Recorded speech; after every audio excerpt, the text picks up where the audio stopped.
Yes, yes. Okay. Oh, another day in loathing. No fear this time. Oh, that tastes awful. Yeah. Blech. Yup, yup. And there we go. We are live on the YouTubes. How about that? Let's close out of that. And open this on up. Maybe another sip. Yeah?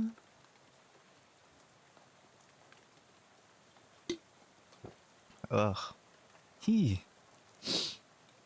Oh, yeah. Yeah. Hey there. Hi there. Hyde here. And we are playing Shadows over Loathing, the third in the Loathing games created by Asymmetric.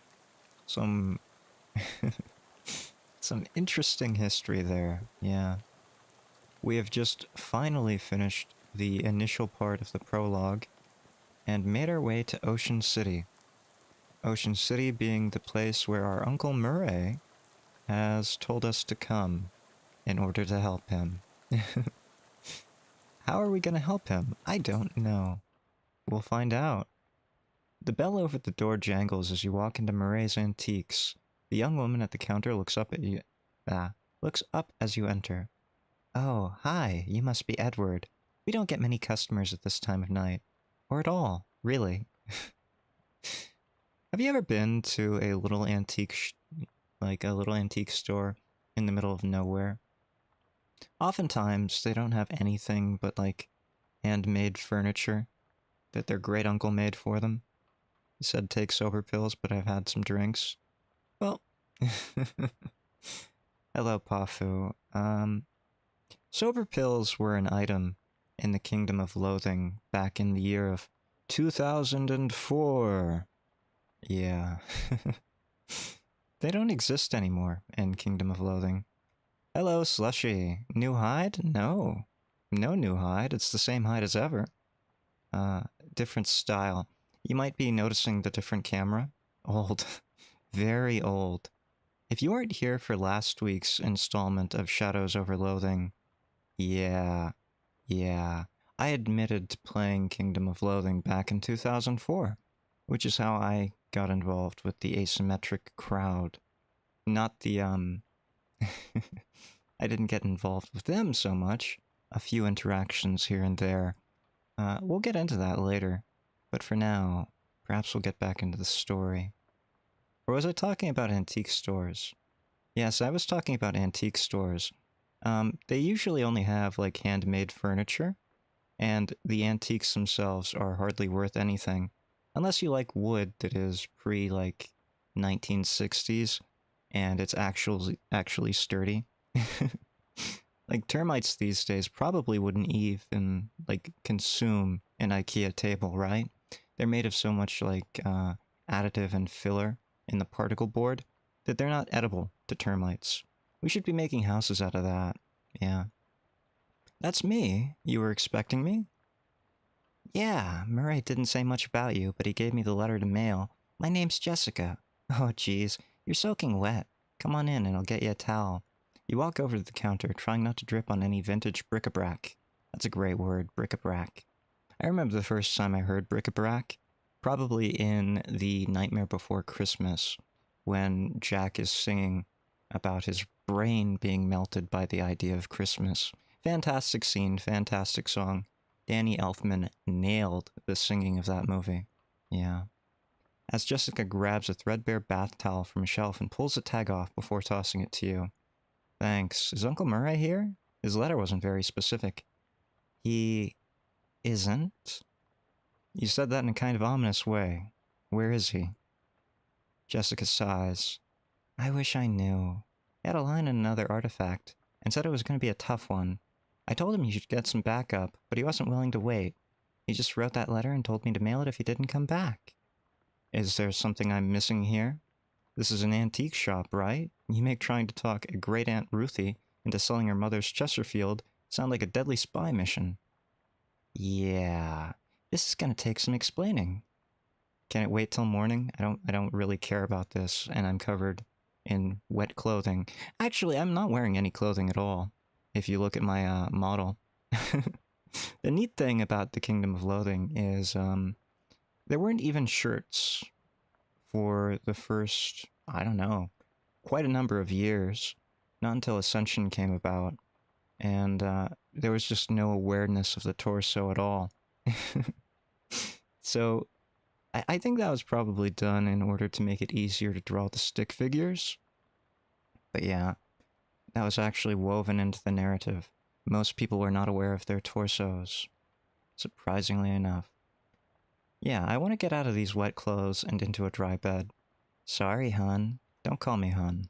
We don't have a lot of time to waste, and I have to at least give you enough info to make a rational decision on helping us or not. Well, okay, I feel railroaded, but let's go. Jessica leads you into a back room furnished with some desks and some strange-looking machinery. Welcome to our back office, the hub of our little operation.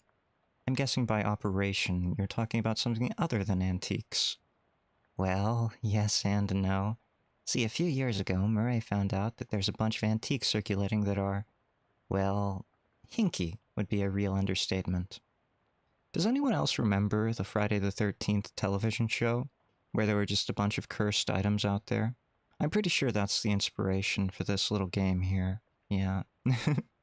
Like, I know there were a lot of strange adaptations of franchises out there in the 90s and early 2000s, but not too many people remember that television show.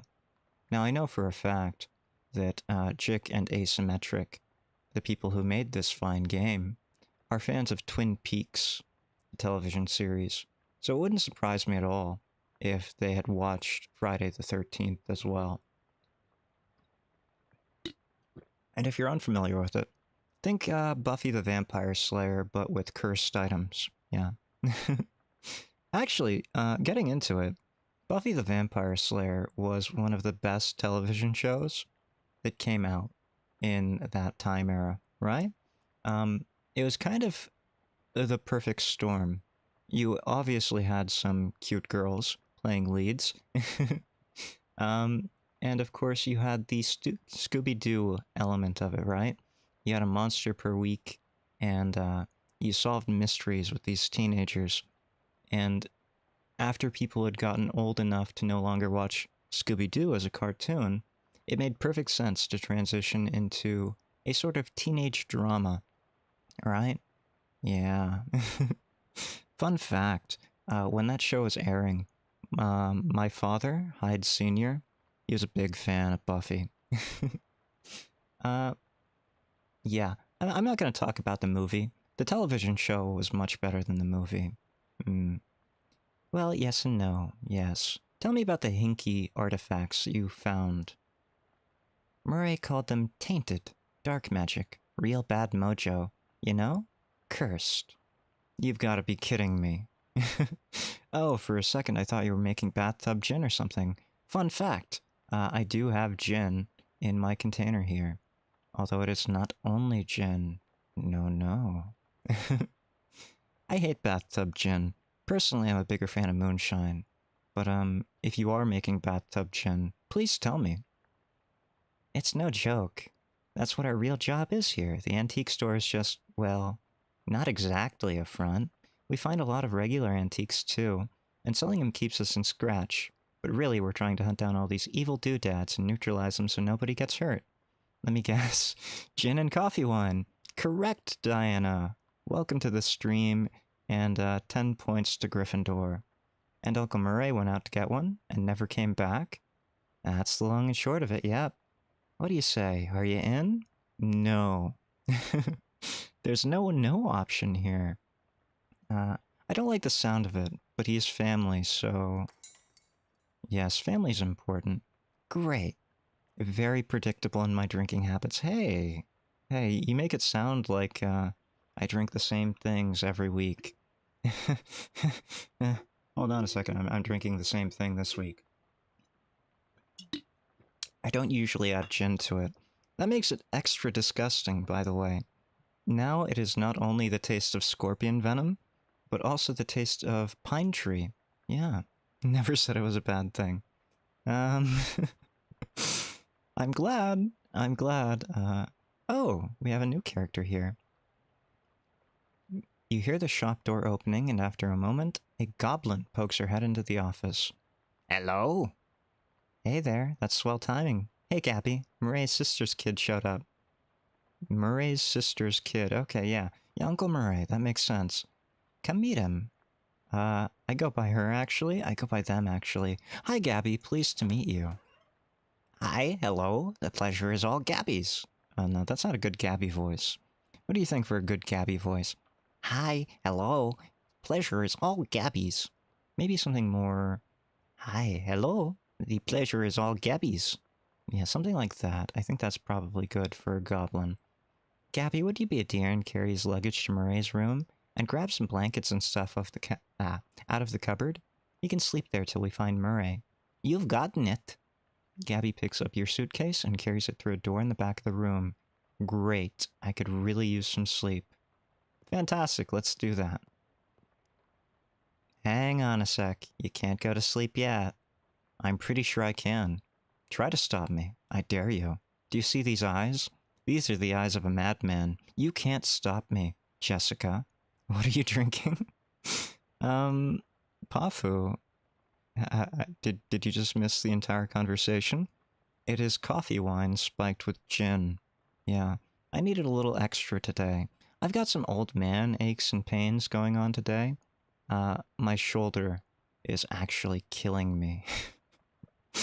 Tendinitis is... It doesn't even sound like a real thing, does it? Tendinitis? That's like bonitis from Futurama, where your bones get inflamed. Yeah, that's how I think of tendinitis. That's not a real thing. Homemade coffee wine. Well, yeah, they don't sell it. The FDA does not allow you to sell caffeinated alcoholic beverages anymore.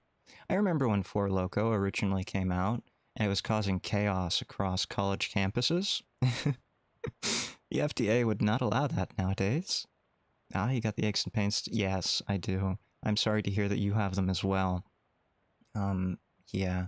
Unfortunate as it is, I am getting older, and tendinitis just happens, right? It just happens. I didn't even do anything to aggravate it that I know of. Just woke up and inflamed. So probably slept on it wrong. If you're not old enough to experience the pain of an inflamed shoulder after sleeping on it wrong, good for you. It'll come to you in time. It will come for you. You can't outrun the Reaper, can you, folks? No, no. Yeah, I'm pretty sure I can sleep right now. I could sleep standing up if I wanted to. Yeah. So sorry, I've been drinking too, my friend. Yeah, there's no problem drinking. I'm surprised that people aren't drinking, in fact. It is the end of the night. I don't know where you are, but it is currently about 2 a.m. here. So if you're not drunk, you ought to be in bed right now, right? Depending on what part of the world you're in. Yeah. No need to say which, but those are the options. Drunk or in bed. Yeah, that's where adults should be. I've got vitamin water. That counts for something, right? Yes, actually it does. Vitamin water is one of the best drinks that I've found for when I'm feeling very poorly, right? When I was sick with COVID, all the times I caught COVID during my streaming career, vitamin water was the only thing that really allowed me to feel normal. And I don't know what it is. Probably the zinc concentration in the drink that it really served as a pick-me-up, right? You down one of those dragon fruit vitamin waters. Not sponsored, by the way. Not FDA approved. Please do not come to me for medical advice. But I felt a lot better, and it enabled me to stream and record content. I'm so in bed right now. Sure, you are a slushie. Please, do rest if it is time for you to rest. You don't have to watch me. No one ever has to watch me. This is just time for people who want to interact with me to interact with me. Yeah? So if you have better things to be doing, go ahead and do them. It's not going to make me feel any worse. Yeah? Yeah. Take care of yourselves first. That's always what it should be. And anyone who says otherwise, well, I can't really fault them. But I also can't agree. Well, I hate to spring this on you, but there's something we need to do before the night's over. Wow, a mission already? Oh, swell! What is it? You know those cursed artifacts I was talking about? Since info on them is so sketchy, we've been working on a machine that can detect them with radio waves. That sounds highly improbable. I call it the Detectotron 1000. We've just gotten it up and running since Murray left, and it turned out there's a tainted thing practically right on our doorstep. That does not sound good.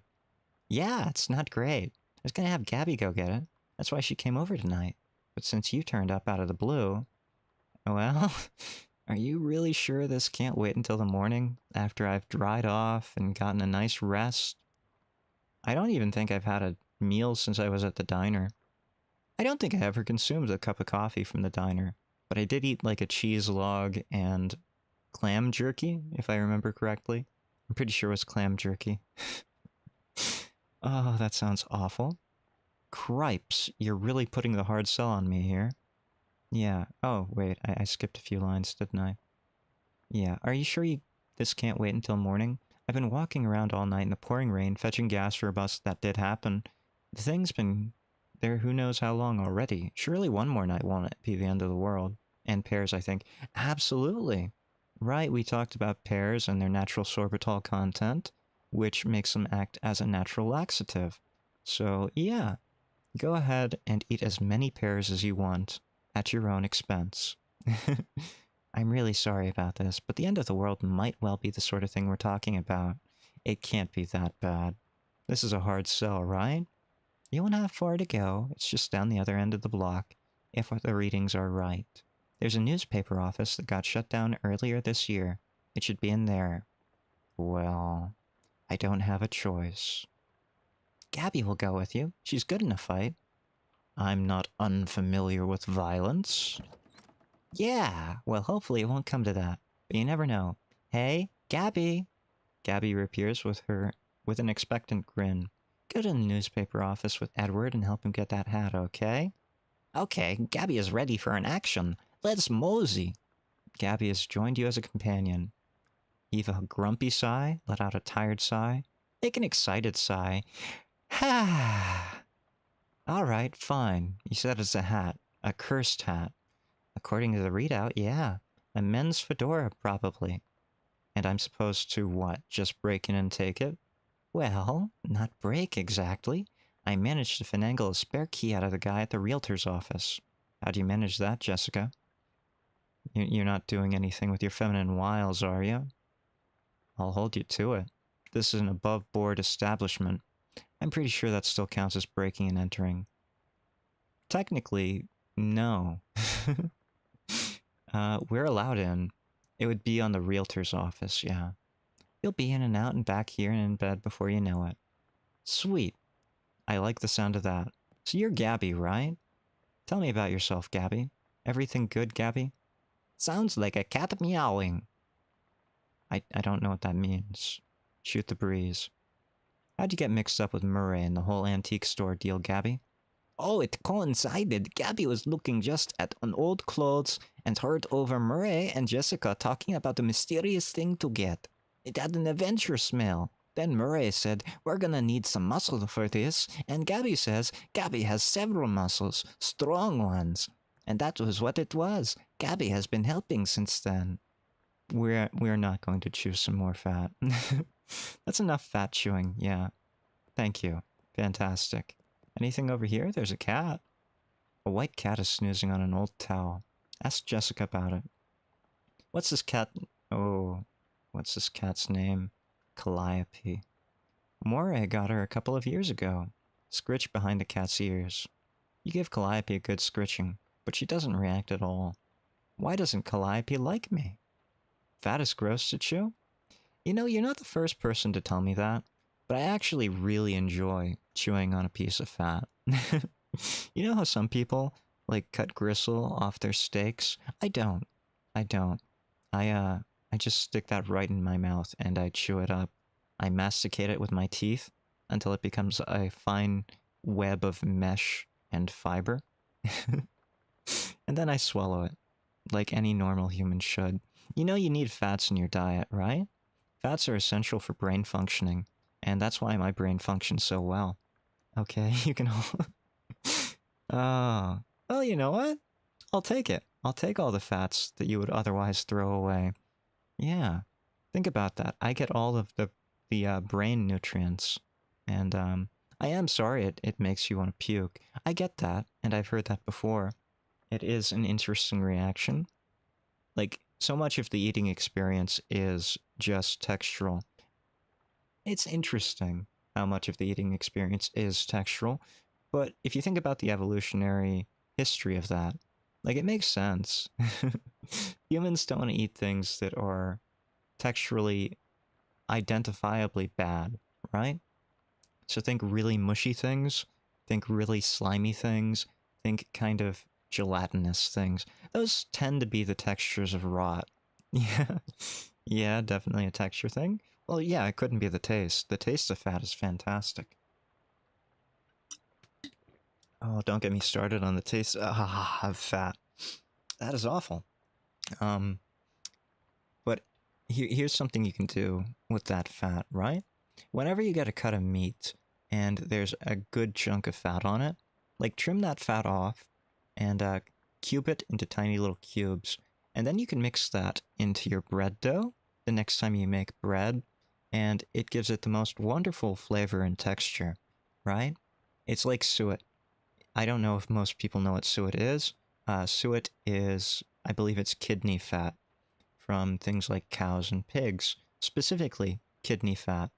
Um, I know they use it in bird feed a lot, like those blocks of bird feed that are just seeds stuck together. Those often use suet, but human grade suet's a lot harder to come by. But it used to be one of the few leavening agents out there before there was like baking powder. Before people had shortening, vegetable shortening, they would use suet, and those little grains of fat would be put in doughs, and when they were baked, they would kind of melt and leave big air pockets.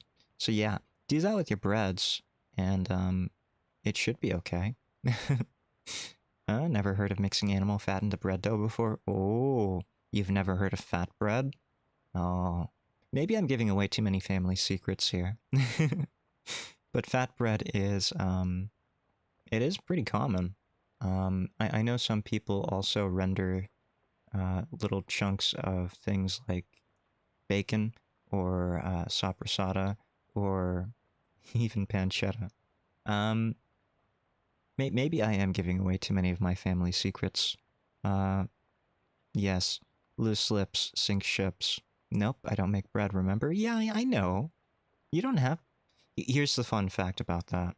Like, if you go to any grocery store these days, they will have frozen bread doughs, right? They will absolutely have frozen bread doughs. That is just... I don't know what it is, but ever since COVID first broke out, people started baking bread like crazy. But then they realized, oh dear, this takes a lot of energy. I'm not kneading my own bread from scratch. So instead of just buying loaves of bread, now they use frozen bread dough. So long as you actually thaw that frozen bread dough properly, you can add the fats in after the fact. Yeah, make yourself some nice fat bread. Mmm, delicious. The flavor is fantastic, and the texture is just incredible. So long as you cube the fat small enough, that's the secret. Oh, also, if you have cold hands, it especially helps. You don't want to melt the fat while you're mixing it into the bread dough. No, no. You want it to be slightly small, like granular pieces of fat. So cold hands actually helps with that, just like with making sausage. I still have to handle the fat though? Yeah, but you won't be chewing on it. You'll be like mixing it with your hands. Which I don't know if it's any better or worse. But it's probably great for your skin. Yeah. So why doesn't Calliope like me? She'll warm up eventually. Try giving her some sardines. She loves those. Do you have any sardines? No, we're all out. You can get some more tomorrow. They have them at the Cola Wars Surplus store next door. Another texture thing. You don't even like feeling fat between your fingers? Oh, that's very unfortunate. You can't make meatloaf, you can't make hamburger patties, you can't make sausage, you can't even make bread. You can't make good fat bread, that's for sure. Doubly unfortunate. What's behind this door, Jessica? You wonder where this door leads. Find out. You open the door and there's just a brick wall behind it. Apparently it goes nowhere. Real fake doors! Fantastic. What do we have here? There's nobody at this desk. Ask Jessica about it. Hey Jessica, whose desk is this? Is it mine? Charles Wallace, our handyman. He's up fixing a leak on the roof right now, but he'll be back later tonight. I see. So it's not my desk. Can handle some things. Ground meat isn't that bad. I don't really see too much of a difference between ground meat and pure fat. Like, I haven't had too many experiences in my life where I've just been putting my hands into a bowl of raw fat. That does seem pretty bad. No, I can't think of too many. A couple, but not too many. I agree it would probably be too slimy if it were just a bowl of raw fat chunks. Usually I mix those into, like, I'll freeze them in a bag until I get enough to make a fat bread, and then I will mix them into the dough. So I never directly touch all that much fat. Me neither, fortunately. I'm glad for you. Sounds like a good thing. This desk is a mess. Ask Jessica about it. Whose desk is this, then? Is it mine? Murray's. I keep nagging at him to straighten it up before someone bumps into it. We have to call the National Guard to dig them out of the avalanche. With curse-proof shovels and a squad of exorcists handy. Anyway, best not mess with it. Will do. I mean, I won't, Jessica. I won't touch it. Okay, Gabby, let's go get this hat. Oh, we got a flashlight. That's very nice. Dig through it. Cheap cologne. What's the cheap cologne do? Stench armor. That's great. We don't need that. Alright, Gabby. Oh, another trash can. No, there's nothing there. There we are. Okay, time to bust in here and find a weird cursed hat. Unlock the door. You take a deep breath and unlock the door. I don't know why we had to breathe in deeply, but we did. You give the key to Gabby for safekeeping. It's not very safekeeping. I don't trust goblins. You know, goblins have very interesting life cycles in this game. There's a half-finished letter in the typewriter. Read it. The letter reads, Reginald, I think Burgess is onto us. We've gotten careless. In fact, maybe I shouldn't be typing this out as a letter instead of just talking to you in person. Why am I doing this? Meet me under the water cooler this afternoon. Ah, crap. Here comes Burgess with a pink slip. Sincerely? It doesn't say who it's from. The writer must have gotten fired before they could type their name. Also, under the water cooler. What's that all about? Well, maybe they taped something under the water cooler. There's a pink slip. Read it. Indon, I'm not paying you to publish cockamamie conspiracy theories. In fact, I'm not paying you at all anymore. Clean out your desk and hit the road. Grover Burgess, Editor-in-Chief. P.S. Do you like the word cockamamie that I used up there? It's a slang term I coined. It means ridiculous or implausible. I think it's really going to catch on. Very good, sir. Very good.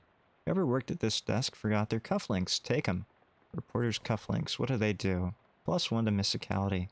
Not great. Is it better than welding gloves? Probably. Probably, I would say so. AP feed. Oh hey, it's one of those new Arcane Press news feeds things. Not Associated Press. High tech. Gaze into it. Jack Dempsey removes teeth to improve boxing skill. Says Dempsey in an interview. Parisian bards declare independence. Claim Debauch Tavern as a sovereign city-state. Sure. Severe storm causes trolley disaster. Prevents fire. 5 other trolley disasters. Okay. Okay, I see what's going on here. Today's winning racehorses. Gristler's mother, too much corn, and Howitzer's jacket. Charles Lindbergh cooks stew.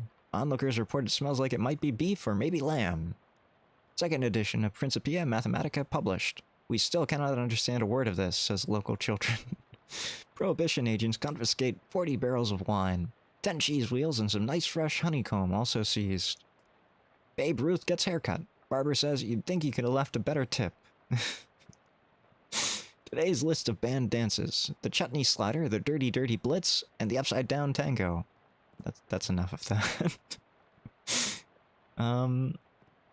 I said last week that there was an NPC generator on Asymmetric's website, which is still fantastic. And if you aren't here for it, the premise is a town in Australia as a first name and a different town in Australia as a last name. So I think they like these infinite generators of things. Yeah.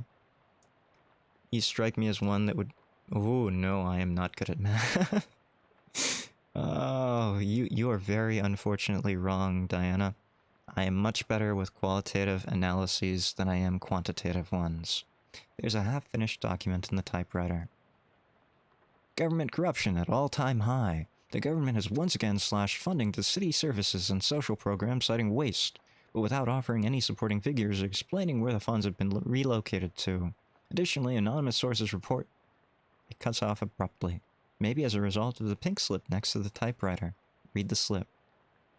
Curtis, if I've told you once, I've told you 100 times. Not enough people buy the paper anymore to keep the lights on in this joint.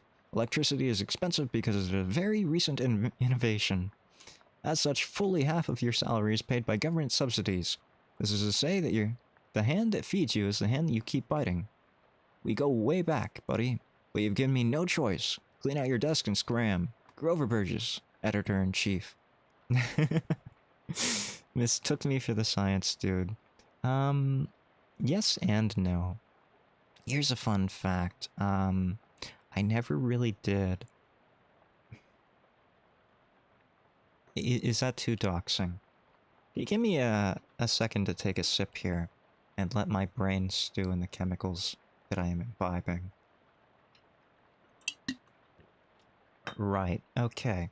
They have stewed sufficiently, and I can tell you, most of my scientific contributions to this world have been qualitative.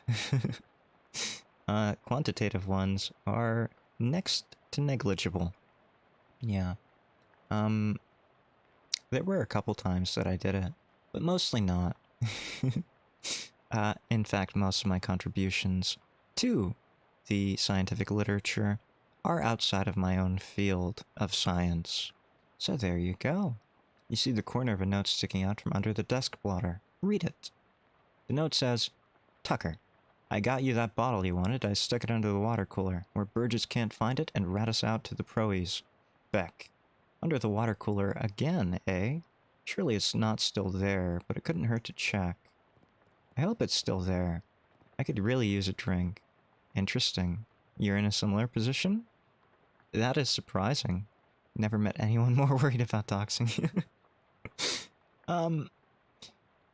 I don't really have too much to hide, but I also picked VTubing because I did not want to reveal, like, my real-life identity, you know? I feel like any VTuber or PNG tuber who isn't hiding their identity for one reason or another, whether it's just privacy or because they have a legitimate reason to do so, might have picked the wrong type of streaming, you know? I feel like keeping things separated, that's all.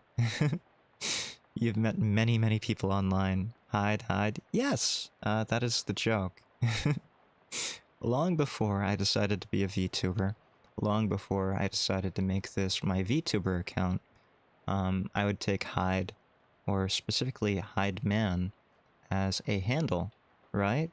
I'm not every Hyde Man out there. Surprisingly enough, I, missed out on the boat to many websites getting Hyde Man of all things. I think Hyde Man's a real name. I think that's the problem. Hyde is a legitimate last name or something, and I missed out on it.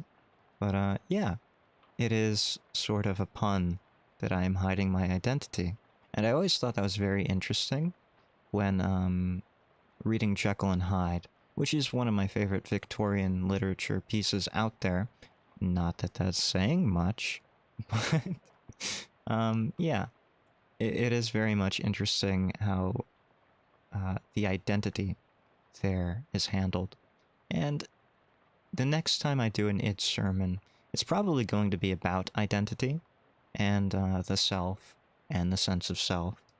And I see those all as different things. And I'll probably talk about that in more detail then. Fair enough? Thank you. Yes. Let's read this note. Robson. First Tyndon, then Carver. Who's next?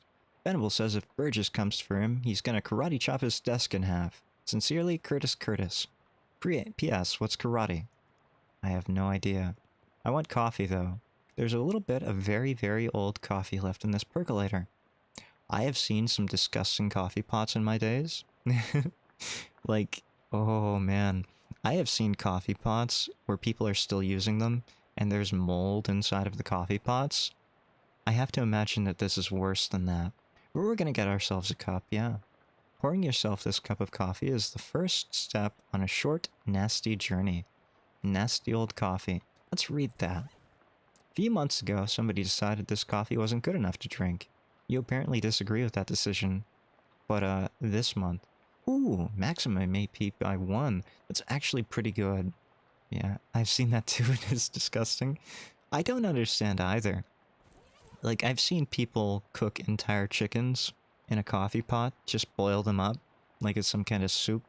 But, yeah, the mold coffee just always gets me. I hate it. It's just, ugh, it makes me shiver. There's a crumpled up pink slip on this desk. Read it. Carver. Who's reading this? Grover. Carver, I can't believe I have to tell you this, but it is against company policy for an employee to steal the printing press. You're fired. You're so fired, I need a new phrase to describe it. I'm giving you the axe. And if I see your face in here again, I will both give you and... Wait, what? I will both give you the axe and set you on fire. This is a Cave Johnson kind of guy, I think. Unfortunately, I can't do the J. Jonah Jameson voice. So, yeah. Maybe I gave the wrong person the wrong voice there. Grover Burgess, Editor-in-Chief. P.S. How do you even lift it? You must have had, like what, 5 accomplices? Unbelievable. You make a mental note to never pick a fight with this Carver person. He's probably dead. See a thin 3-ring binder on this desk. Got an item. Pneumatic Tube System Operational Manual. Reference manual for a citywide network of pneumatic tubes. They're not delivering the internet yet. That comes later. Looks like the Eye had some state-of-the-art delivery infrastructure. What do we have here? Archives? Okay. Nothing. Hold on. It is karate chopped in half. Looks like Venable made good on his threat. Search the wreckage. Nothing. Venable must have taken all his stuff out before smashing it. Smart move. You don't want to smash it before you take your stuff out of it. The drawer on this one is slightly ajar. No, it's a door.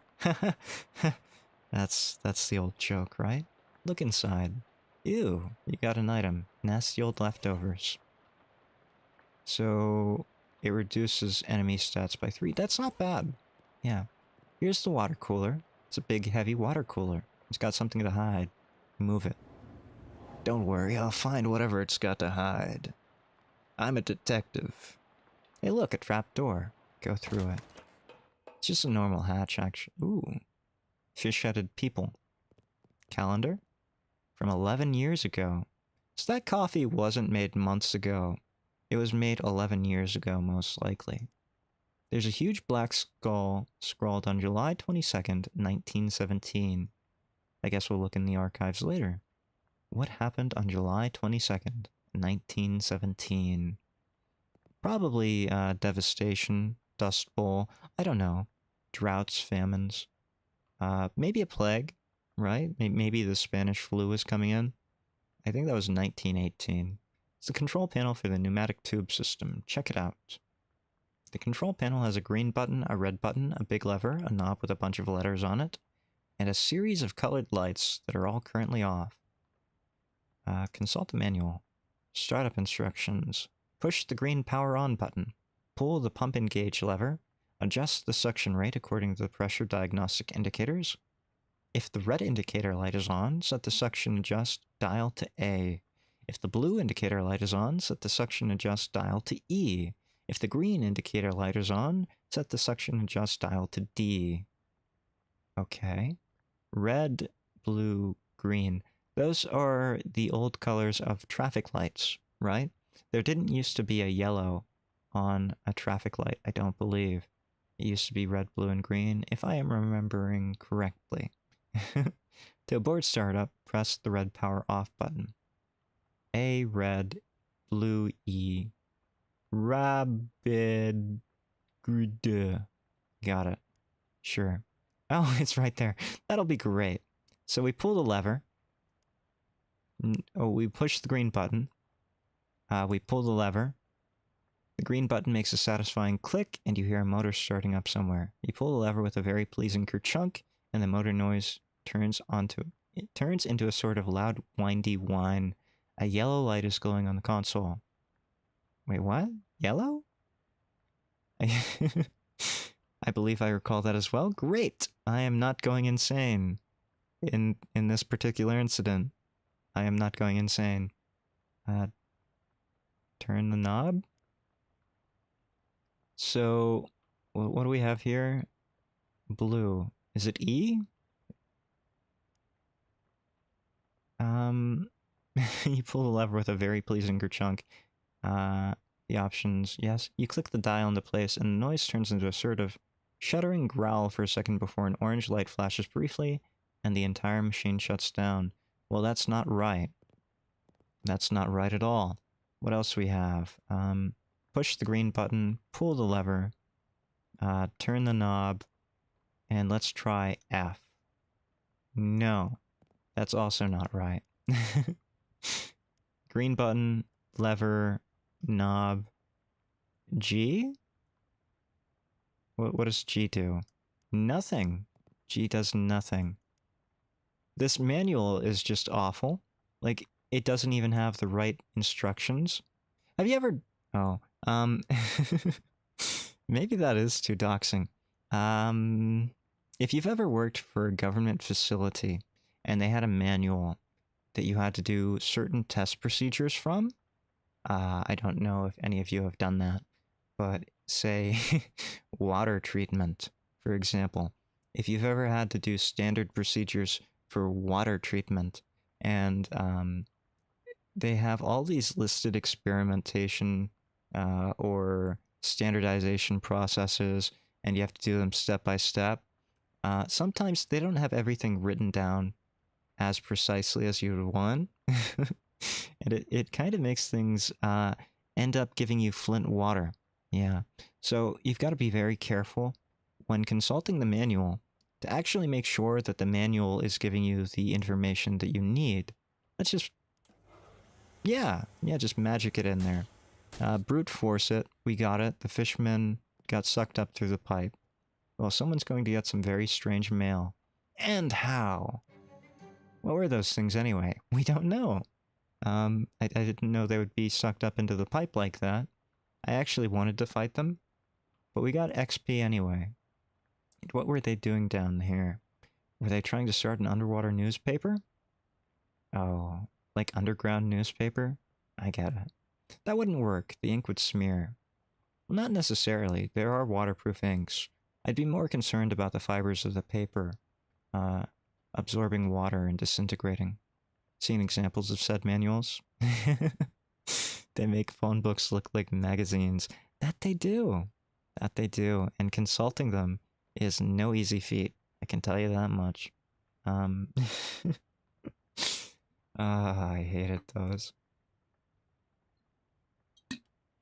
I really wish that they would have made those a little bit easier to go through. Like, if their appendices were better organized, for example. Yeah. If only, right? And Anything here in the wall? No. A manhole? Very old manhole cover. There's the hat, but first, an ominous, vaguely person-shaped stain on the ground. I'm gonna say that's coincidence, right? Like, you know... Have you ever seen a television show where they have like a chalk outline of a dead body? Detectives did not actually do that with crime scenes. Cops did not actually do that.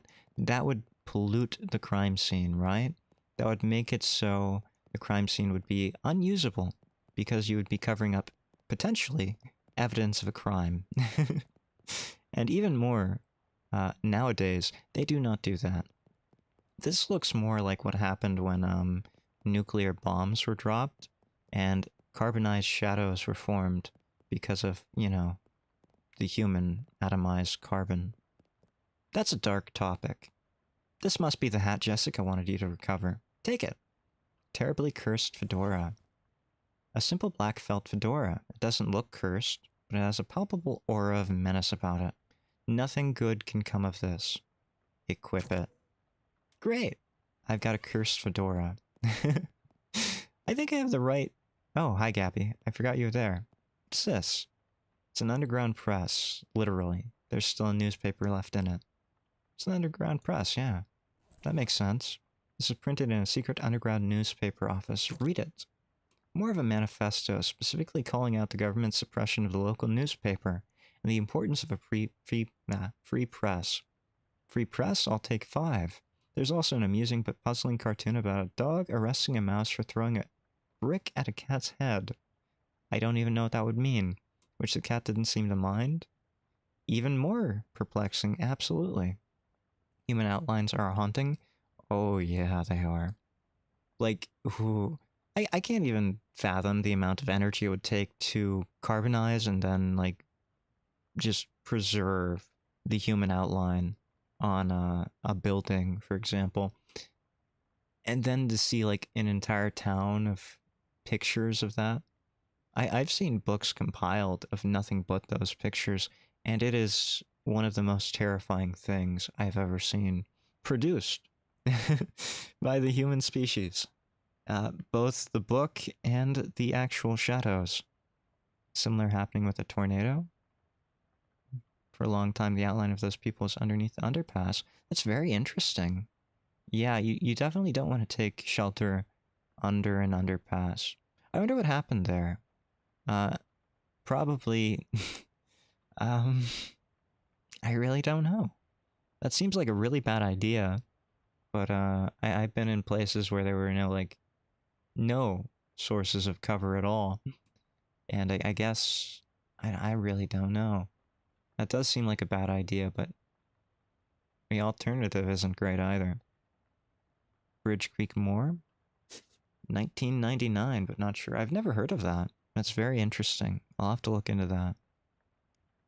Yeah. That, nature is very disturbing. It's almost as disturbing as humanity itself. So it was 1917, right? No, 1917, please. Yes. What date would you like to look for the archives for? We got 2 dates. July 22nd, 1917. Find something interesting. The top story from the date is the Ocean City Comptroller's passing of an overly complicated sidewalk right-of-way policy that outlawed street-side newspaper vending machines and limited the maximum allowed width of newsstands to 4 feet. The story continues to say that Watchful Eye management raised concerns about loss of revenue, and the comptroller made a vague promise to divert city funds to make up for any future shortfall.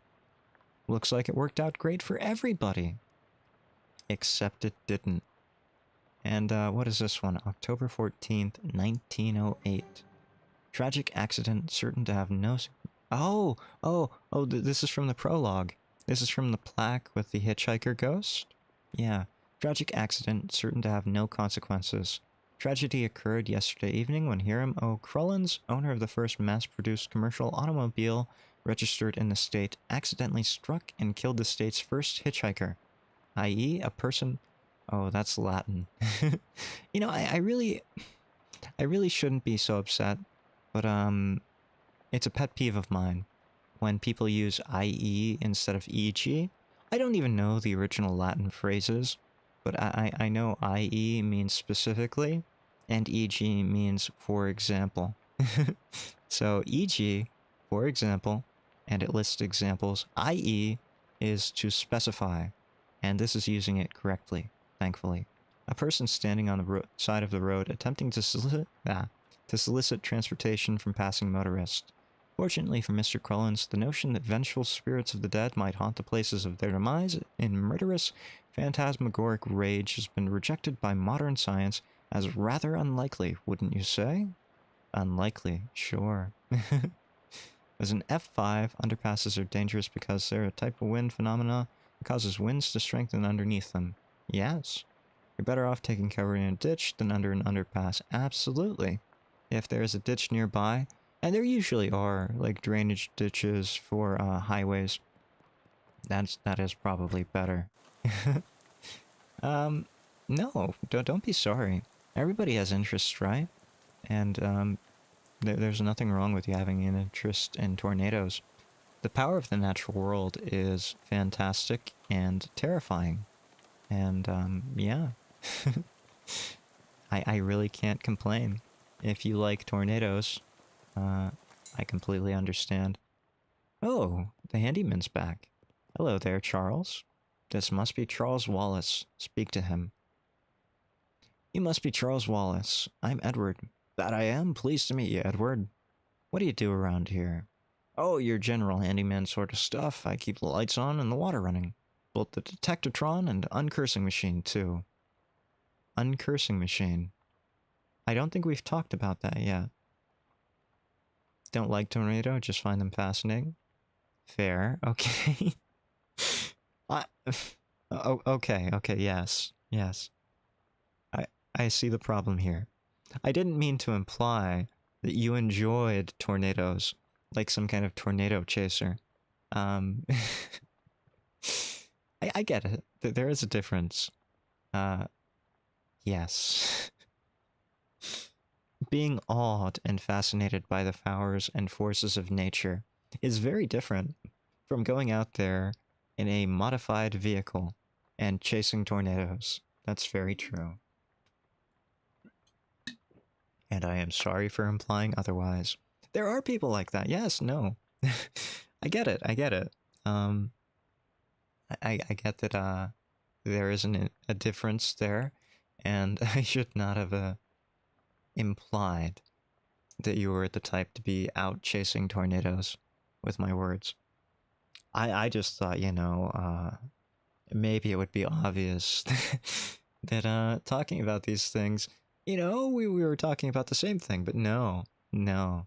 Gotta make sure, right? Yes, I can see that. And it's working fantastically. Yes. Wow, that's some real high-tech wizardry. It's nothing really. Let me ask you something, Charles. Anything I can help you with? What is it about?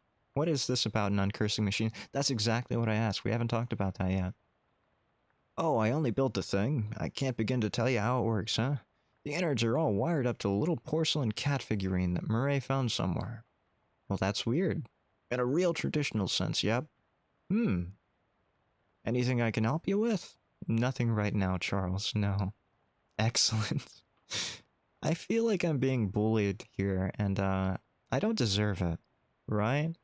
I come here every week, and I don't have to take the abuse from you, right? There are probably hundreds of people waiting to abuse me in my life. I can get that anywhere. Jessica, I found the hat. I'm wearing it, in fact. It looks like you found the hat. Yes, and I'm wearing it. I found a hat. I guess it's the one you meant. It doesn't look unusual, although... Yeah? Well, it does creep me out a bit, which is why I put it on. I can't really put my finger on it, but I don't have fingers anyway. I know what you mean. Feels kind of like you have a headache, except you don't actually. More like a feeling of dread, like something terrible is about to happen, but I don't know what it is yet. Well, that is definitely not related to the fact that I need you to take that hat and go sit in the machine over there. Oh, ISP. First hiccup in a couple of weeks. Fantastic. Why? No, never. Just a gentle, friendly poke? Yes. You know what they say about poking bears, don't you, Diana? You don't want to poke a bear unless you want your face mauled off. um, I'm not a bear, though. Unfortunate as it may be. I wish I were a bear, you know? Like, I think it'd be fun to be a bear if I could hibernate during the winter and I'd never have to be cold and I could just, like, come out during the spring and I could eat all the berries that I wanted and I could just tromp through things however I felt like it. Because nature will yield for a bear. Bears are like hundreds and hundreds of pounds of just not caring, right? I remember a couple, oh, not a couple, many years ago on the internet, there was a meme about honey badger don't care. And I think bears are just like bigger honey badgers. They just don't care, right? Bears will make their own paths through a forest, and that's all there is to it.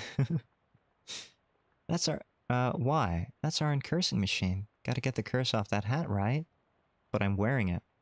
Oh, okay. Yeah, that makes sense, but, what? Can't we just put the hat in the machine? Why do I need to be involved? Because the machine needs a mind to guide the uncursing process. Together, you'll lift the curse from the hat and transform it into a sort of allegorical dream space that the machine can transfix. In English, please.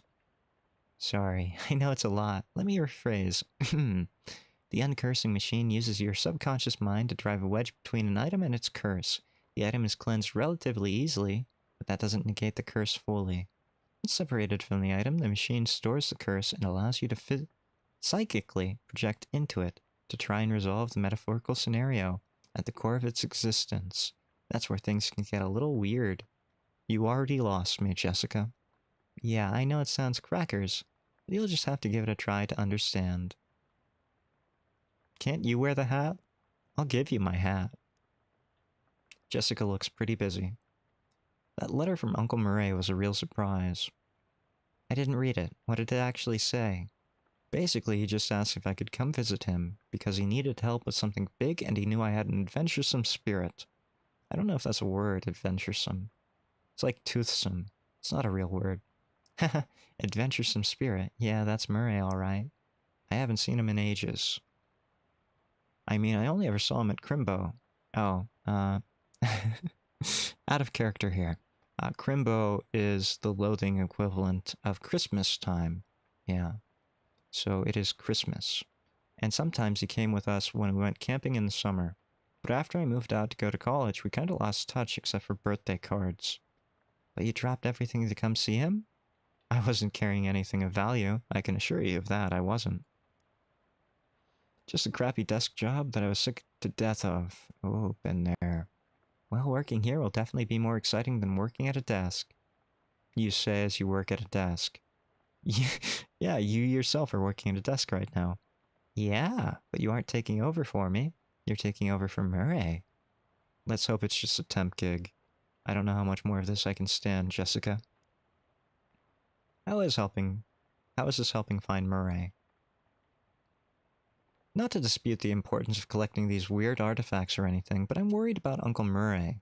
How is this helping find him? Oh, I guess I didn't really explain that. See, the Detectortron 1000 is new. We only really got it running after Murray disappeared. He always searched out artifacts in more hands-on ways. Research, networking, following rumors, that kind of thing. That last artifact he went after, it could be basically anywhere. But the Detectotron only detects the nearest artifact. I see. So you figure if we pick them up in order, eventually we'll get to the one that he was looking for. Right. I wish to hell he'd left a note about where he was going. You really should.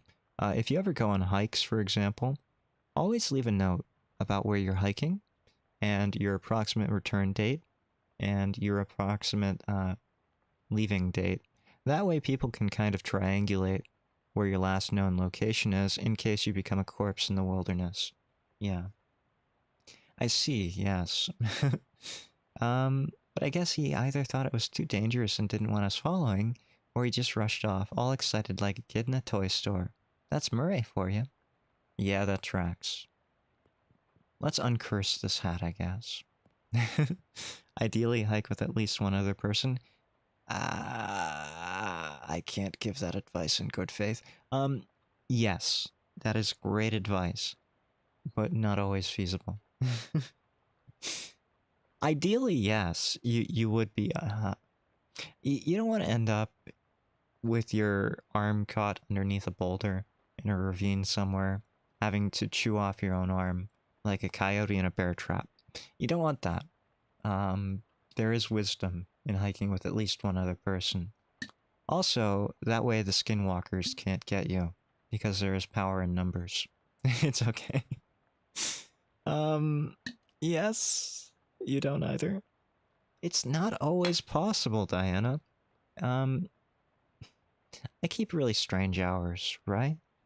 So the opportunities I have to go hiking aren't really conducive towards hiking with other people. So I'm glad if you understand. You're absolutely right. Really, you ought to be hiking with at least one other person. Like, I almost got lost in the wilderness the last time I got hiking. I went hiking. It wasn't too long ago, maybe last week. I talk about this in a video that's probably going to come out on Tuesday. So, if you feel like sitting through an hour-long video that is going to be coming out on Tuesday, you might hear some more about this. But I recently went hiking by myself, and I may have been drinking on my hike, which I also do not recommend. Never go drinking on your hikes. That makes it really easy to get turned around. Yeah, but I thought I looped around to a point on a trail that I had not yet looped around to, because it looked familiar, right? In fact, I have video of this as well. I was taking video of this hike, so maybe some of that will be up in a nature short or in a video somewhere. We'll find out eventually. Don't either, but oh yeah, taking the easy routes alone is probably your best bet. And of course, at least taking a pocket knife with you. It's always a good call. So, yeah. I'm glad if you understand, but you're absolutely right. Leave notes. Tell people where you're going and when you're expected to be back. And, if possible, go hiking with another person. And always take a compass with you. As a former geologist, I can tell you, always take a compass with you. I really, really enjoy my Brunton compass. Oh, Brunton makes a fantastic compass. Although they're not just compasses when they're made by Brunton. They're inclinometers as well. So you can get the strike and dip of pretty much any outcrop out there. Yeah. They're also great for surveying, because they have little surveying windows and a little surveying arm. And I highly recommend them. If you ever want to do any surveying, Brunton Compass. Not sponsored, just trusted by geologists everywhere. Yes. It's the uncursing machine. Sit in it. You sit in a chair, which is surprisingly comfortable, and pull the weird metal dome thing down over your head. What would you like to uncurse today? The terribly cursed fedora. Sounds like some kind of pulp fiction novel, right? Edward Hyde and the terribly cursed fedora. Great story material, yeah. I'd read that. No sooner have you sat down than the machine with a hiss positively whiffs the fedora straight up into the dome. The hat rattles around in there angrily like a snake in a cement mixer. Good imagery, and after a good loud minute, flops limp and wet into your lap. Why is it wet, though? Whatever ominous energy once possessed the terribly cursed hat is gone. It is now simply a terrible hat. You got an item, uncursed fedora, but the curse itself still lives, transfixed as a dreamlike construct within the machine. Now how do I get rid of that curse? See, curses are like energy, Edward. They can't be created or destroyed, only changed. Can't remember who said that. Isaac Newman? Yeah, Newman makes a really great salad dressing. Newton? No, no, he makes Fig Newtons. Newton Newman, yeah. The machine knows how to take a curse from one object and put it on itself. As for how you change a curse, well, I don't know. That's some higher consciousness spiritualist stuff. Don't know much about that. I'm more a Newton Newman sort of guy. I do like Fig Newtons. Fig Newtons are fantastic. The only problem with figs is that they have to be pollinated by wasps, right? And 90% of wasps in nature are just horrible, unnecessary creatures. Abominations birthed by Mother Nature herself. To do nothing but harm us. Yeah, fantastic. The fedora's curse bounces around the innards of this machine, daring you to come project your consciousness inside it. Yeah, don't eat wasps. Don't worry, I'm pretty sure the wasps get digested by the blooming fig where they pollinate, so they get stuck in there, and then they get eaten, and then they become the fig juices. I don't think that's true. I think that's apocryphal. I think that's just something I was told as a kid to make the crunchy bits of the fig seem a little bit more frightening. I don't know if, yeah, I don't know if that's true at all. Like some of the other Newtons, though. Like the blueberry ones. I've never had the blueberry Newtons. Still worry about wasps. Yeah, that's fair. I don't know, though. Like, I'm pretty sure the FDA allows, what is it? Something like 1.6 insect legs per chocolate bar. Something like a half of a maggot per bottle of ketchup. It doesn't bother me that much. I don't want to be eating cricket bars, but you know, if there is some part of an insect in my processed food, it's kind of inevitable. So if there's a wasp in every fig, that's probably fine, right? As long as it's not a live wasp, it's probably fine. Sounds safe, I'll do that. Oh, I'm a lumberjack. Okay. Federal Reserve. I don't think that's true. Who are you? I heard thy death call, creature. Rest now, I'll find in thy murderer. Oh, we have a murder afoot. A tree felled before its time. A ground stained with sin. Yes. Et in Arcadia ego, even in Arcadia there's death.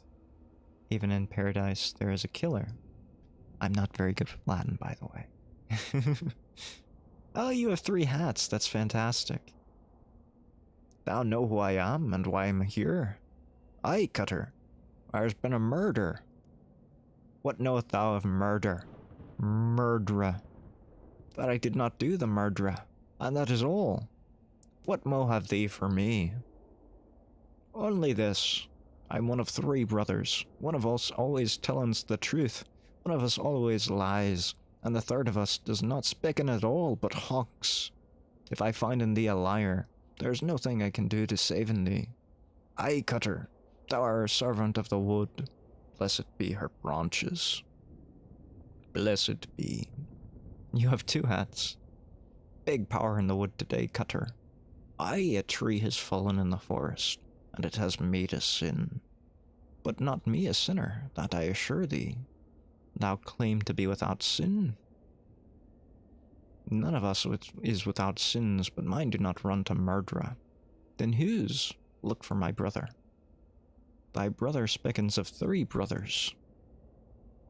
One who always lies, one who always tellins the truth, and one who does not speaken at all, but honks.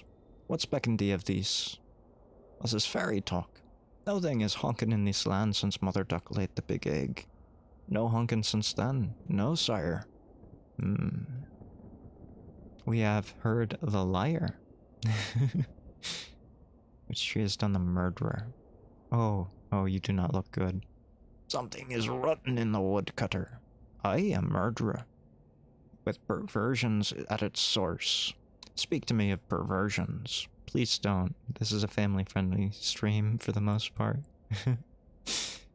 I have nothing to say, for I do not tarry with them. What did thou tellin me? I am troubled by the murder, but of it I know nothing. I warn thee, my forgiveness makes no room for murder. Wow, this is really awful.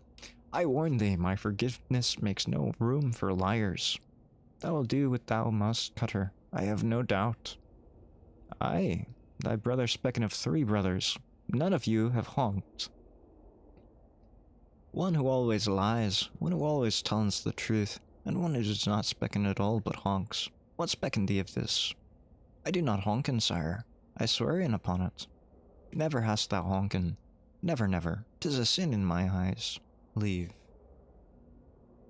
We have to kill the first tree.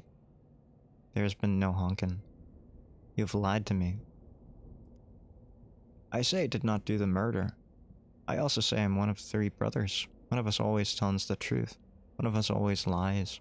And the third of us does not specken at all, but honks. Thou lie about honken. What say? Thy brothers honken not. Thou wouldst lie to the cutter of the wood. Thou wouldst do murder in the wood. Aye, thou hast the right of it. I sought only to distract thee while I was making my escape. Goodbye, cutter. Do not run from me, tree. I will fell thee. In the name of the wood, blessed be her branches. Thou do not run. Nay, I groan. In 100 years I will hath grown so tall and strong, thine axe will never fell in me. But I will not wait 100 years. Die, murderer.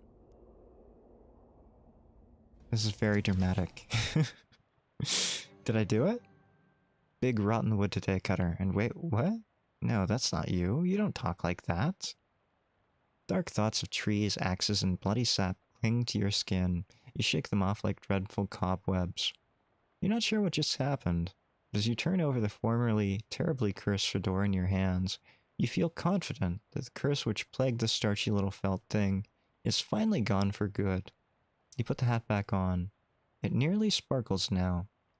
Now all you've got to reckon with is whether you're the kind of guy who goes around wearing a fedora. Can I make an admission here? I may own a fedora. Okay? I may own a fedora. And it may not be one of the classy fedoras either. When I was in high school, I went to, I think it was an Abercrombie and Fitch store, you know? At a mall somewhere. And I bought myself a sort of, I don't want to call it a ridged, but you know, it's got ridges, felt fedora. And yeah, I really like hats. Unfortunately, I have kind of a tiny head, right? Yeah, I have a kind of tiny head. So hats of all size, or one size fits all hats, tend not to fit me. I have that problem a lot with American clothing, right? It just is too big for me, right? Americans tend to be bigger. Or maybe I just tend to be smaller, right? Even my dentist says that I have a very small mouth, and they would often give me, when I had to get like impressions taken, they would often give me the child, like a little, I don't know what you'd call them, like the little mouth guard things that they would put stuff in, the agar gel, and then they'd take impressions with that. Hyde small. Not terribly small, but apparently my head is small compared to most. And I always like to say it's not the size that matters, it's the amount of crenulations in your brain, right? That's what separated Einstein from other people. The amount of crenulation in his brain. That's the wrinkling in his brain, right? If you think about it, folding is one of the greatest ways to increase surface area in a limited volumetric space. So it makes sense, right? You don't have to have a huge brain. Dinosaurs had huge brains, but they were also very smooth. That's where the saying smooth brain comes from, right? Yeah. So, small jaw, well, small mouth, I won't say small jaw, and small head. So, big hats do not look good on me. Sorry. But I do own a fedora. I wonder where that is. I haven't seen that in a while. Nowadays, I prefer newsboy caps, you know? It's very culturally appropriate for me to wear newsboy caps. Yeah. What was I talking about? Now all you've got to reckon with is whether you're the kind of guy who goes around wearing a fedora. Not anymore, but it will do if that's all I have. Nice hat, thank you. Can I have yours instead? That's really more my speed. I don't really like the little ball at the top, but the rest of your hat is fantastic. Anything I can help you with? Nothing right now, Charles. No. You, Jessica, I have uncursed my hat. How'd it go? It worked, I guess? Great. What was it like? I was a lumberjack, and I had to solve the murder of a tree. It was very interesting, Jessica. They were talking in some kind of weird Old English kind of style. Really more of a Middle English. But it wasn't really even Middle English. They just added "an" to the end of words and made it sound Middle Englishy. I had some kind of crazy dream. There was a woodcutter that was me, I guess, and these talking trees, and one of them had sinned. He told me lies about his brother honking like a goose. It wasn't true, Jessica. There was no tree that honked like a goose. You know what? Never mind. Some kind of crazy dream is plenty for me. Okay, good. I really do enjoy these of Loathing games. I did want to talk a little bit about Kingdom of Loathing, because when I started playing Kingdom of Loathing, I entered the game at a very interesting time, right? I entered right at the start of one of the biggest bug debacles of the game era. Yeah. It was July of 2004 into early August of 2004. And the first bug was the sober pill bug. So sober pills would basically give you 40 extra adventures per day, or it would just reset your sobriety. See, KOL, unlike these SOL and West of Loathing games, is a real-time RPG, right? So you would get 40 adventures per day, your drunkenness and your stomach would reset, and you could get adventures from food and booze. Yeah. So these sobriety pills were actually really important items, and they would really give you a leg up. And they were very expensive items, too. At that point, there was a huge duplication bug going on, and they were just duplicated ad infinitum, to the point where there were adventures in the infinite number, right? So that was really messing with the economy of the game as well. Yeah. People were just farming all of the best items. They were amassing infinite adventures and doing whatever they could to destroy the fun of the game for people who did not have access to these bugged items. That's when I started the game, which was a fantastic time to start, if I may say. One of those pills could go for essentially $10 in real life. Yeah. And there were people with infinite numbers of them, which is fantastic. Finally, time to get unpacked and get some sleep. There, I said something about KOL. I didn't lie. I didn't lie with my description. I didn't lie with my Twitter post, okay? I talked about the sober pills. We'll talk about the hermit next time, maybe. Open the trunk. Whoa, hey, what? What the heck? My trunk just caught fire. I have the appropriate reaction here for it. My character here with his, oh god, it's on fire, you know? You stamp out the flames, but it's a total loss. Everything you own has been reduced to ash. Hey, now I own ash at least. Everything? Everything except, bizarrely, the stamp from Murray's letter. Got an item, stamp from Murray's letter. The stamp from the letter Murray wrote you was the only survivor of your luggage inferno. It's got a picture of a cute dog on it. Cute? Weirdly, it isn't even charred. Examine.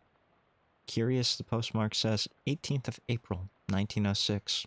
Even though Jessica said she mailed the letter only a couple weeks ago. I think I know what happened here. This is a cursed stamp. You're so tired you can't even work the doorknob. Okay.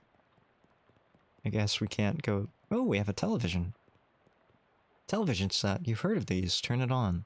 Unfortunately, no shows have been invented yet. That is unfortunate. Well... When were television invented? I'm pretty sure it was in the It was after this, right? It was like 1960s. No, it couldn't have been that late. Maybe 1940s? Probably 1940s. Was it in the 1920s? I have no idea.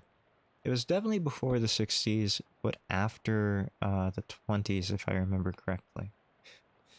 That's very strange. I don't know. What was I talking about? I have no idea. It's a shelf for knickknacks and tchotchkes. Is that how you spell tchotchkes? I'm not sure. There's an old rag doll on the top shelf. Must have been left by the previous tenant. Walk away. Simple writing desk with no chair, pens or paper or anything. Then how do I know it's a writing desk? Could just be a desk. You are very ready for this day to be over. Go to sleep.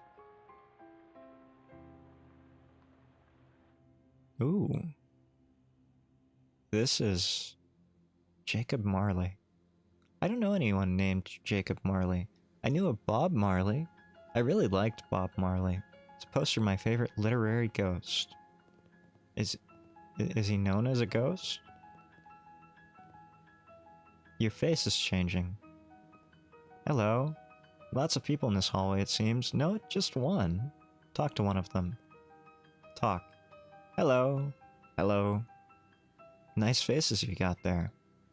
Do you know which locker is mine? I can't remember which locker is mine. I'm sorry, I don't know. It's alright, I'll figure it out eventually. Let me take a look. 6 lockers. Investigate. Check the first one. You open the first locker to reveal a thriving colony of ants.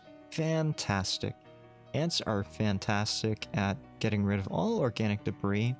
So if you ever have like a lot of organic, like disgusting filth in your house, and you need to get rid of it fast, just throw an ant colony in your house. They'll take care of it. No problem. Nothing will be left. Second locker. Full of peanut butter. Well, maybe the ants should take care of that one. Third locker. Contains a tiny shrine to Babe Ruth. Appropriate. I'm pretty sure Babe Ruth was an orphan, which is very interesting in the history of baseball. Not too many orphans play baseball, obviously. Yeah, just Babe Ruth as far as I can remember. Fourth locker's empty. Fifth one? Filled with cookbooks, but they're all in French. Not great. French cookbooks tend to have a lot of butter, right? They really like butter. And I get it, butter's great. If I were going to use a cooking fat, it would probably be butter, opposed to anything else. Olive oil if I really need something with a lower flash point. Otherwise, it's butter. Yeah. Sixth locker opens into the vast, uncaring emptiness of space. You slam it shut quickly, so as not to suffocate. Very good, we don't have an airlock here. You're a fan of butter? Great. Fantastic. Butter is my friend.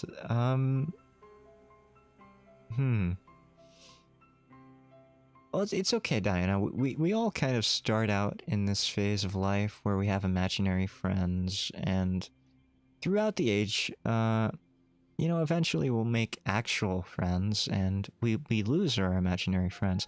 I think it's fantastic that you stuck around with your imaginary friend for so long. I mean, your real friend, Butter, of course. And, yeah.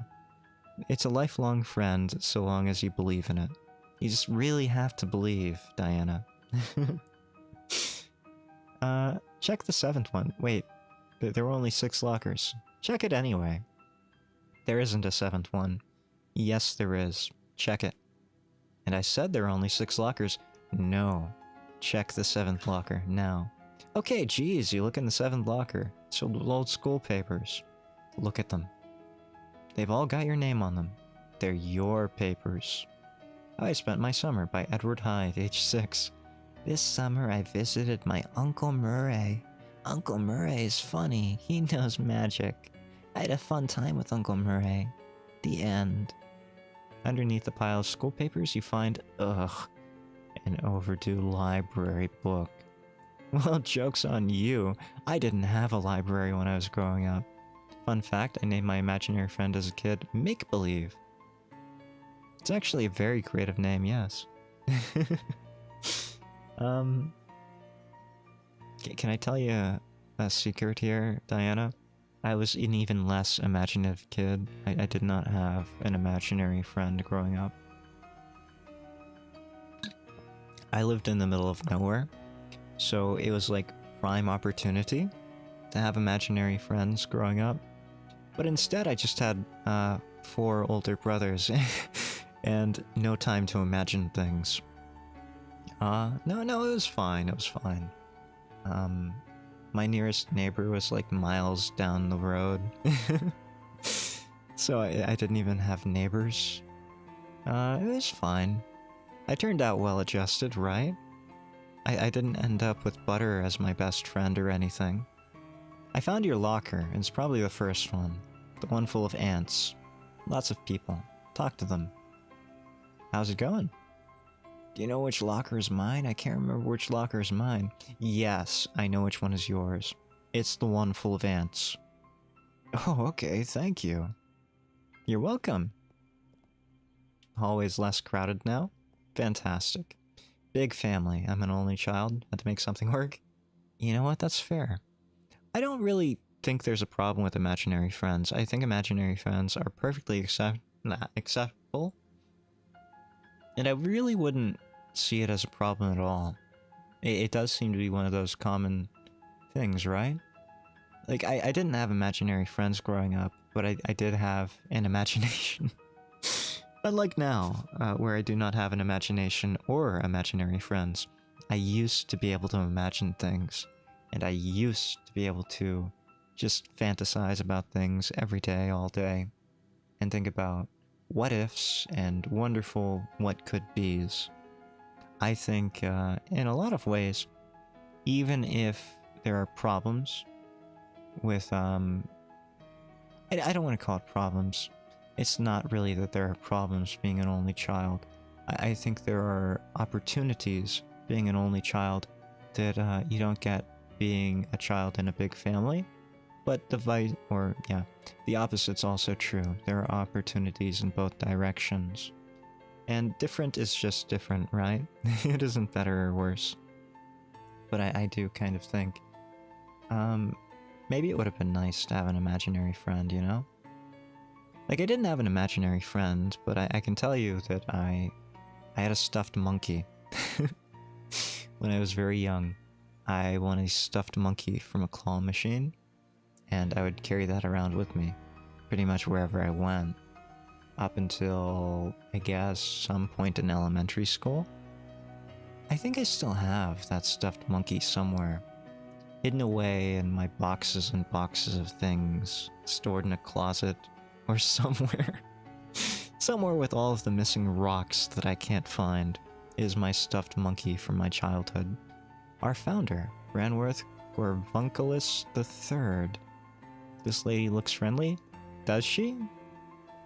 Show of hands, who thinks this lady looks friendly? I do not. Talk to her. Hello there, you must be. She flips to the book on the desk. Ah, here we are. Hyde, Edward Hyde. No. That's not me. There's no option to say it's not me. Yes, I'm Edward Hyde. I'm your academic advisor. It's time for you to choose your class. But I dropped out. In real life, certainly. You must, however, choose a class. Oh, I get it. This is where I pick character class. Now then, it looks like there are 3 classes for you to choose from, dearie. There's advanced kicking and throwing. This class is for pig skinners. Then we have Overview of Curd Conjuring. This is a class for cheese wizards. And finally, Weird Time Signatures 504. This course is for jazz agents. We're gonna be a pig skinner, because muscle classes are the easiest. I have a lot of missing things.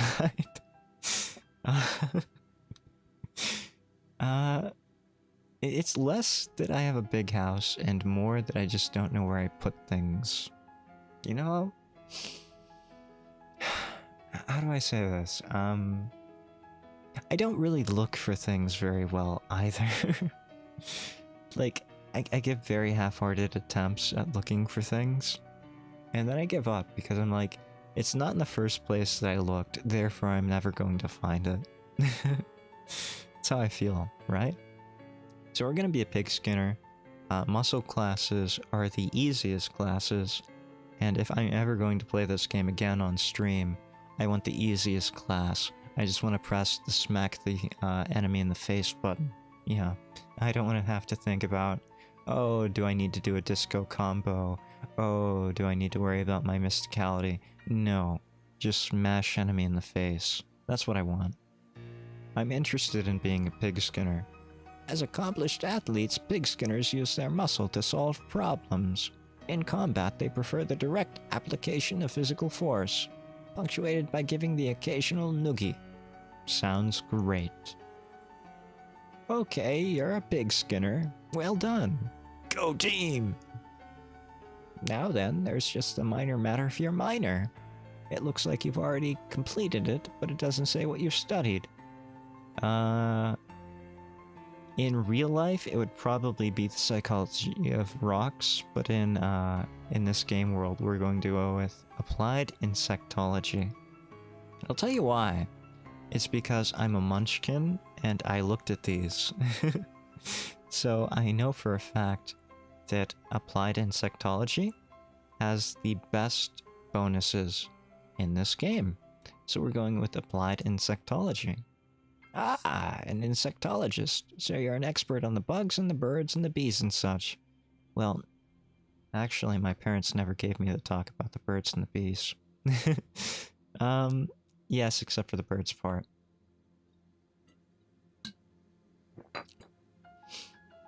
Well, with that, I believe you're done. Feel free to wake up and go about your day. How would I go about doing that exactly? She smiles and points at the door at the right side of the screen. I mean the right side of the dream. Wink wink, nudge nudge. Just through that door, dearie. I thought you were a primary bug guy and secondary rock guy. Okay. No. In fact, you did have that backwards. When I was in college, there weren't actually that many paleontology courses available to me, so mostly what I studied was geology, and I studied igneous and metamorphic petrology, and I studied mineralogy, and I studied resources, and I studied pretty much everything to do with geology, and very little to do with paleontology. Paleontology is something I did in my hobby time.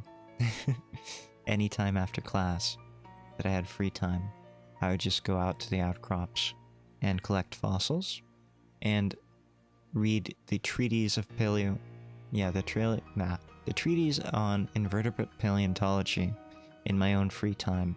Those are big encyclopedias with different volumes for different things. I'm pretty sure there was only one on trilobites. It might have been T, it might have been R. I actually have one of the volumes, but I'm pretty sure it's, oh, I don't remember what it's actually on. It's not the one on trilobites. I got one as a gift one time, and I think it's on tiny little shrimp things with shells, yeah. Very not useful. So you wanted to be a bug guy, but you were forced to be a rock guy.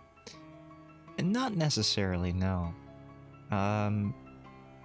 If I'm being honest with you, I got into geology because, market demands. Yeah. So, I wanted a stable career. and I picked one that had a forecast of high market demands. And yeah, that's why I got geology as my background. In high school, and even before that, I'd taken pretty much every science course available to me. And what I specialized in high school was biology. I feel that. Yes. Yes, practicality in real life is the murderer of dreams. So, yeah. I figured there wouldn't be much demand for a biologist, and I didn't really go into biology because of that. I would have been very happy to be any kind of scientist, and I grew to love geology, but at the same time, it was also the field of science that I knew the least about going into college. So, in a lot of ways, I kind of gambled on my future, and I went with the most unknown path forward. But he who does not take a risk does not get a reward, and yeah. I ended up loving it, and I ended up finding the middle ground of paleontology, and I took that as my hobby, and it made everything else much more enjoyable. I ended up also very much enjoying petrology, igneous and metamorphic, not so much sedimentary, although I did prefer sedimentary rocks in general.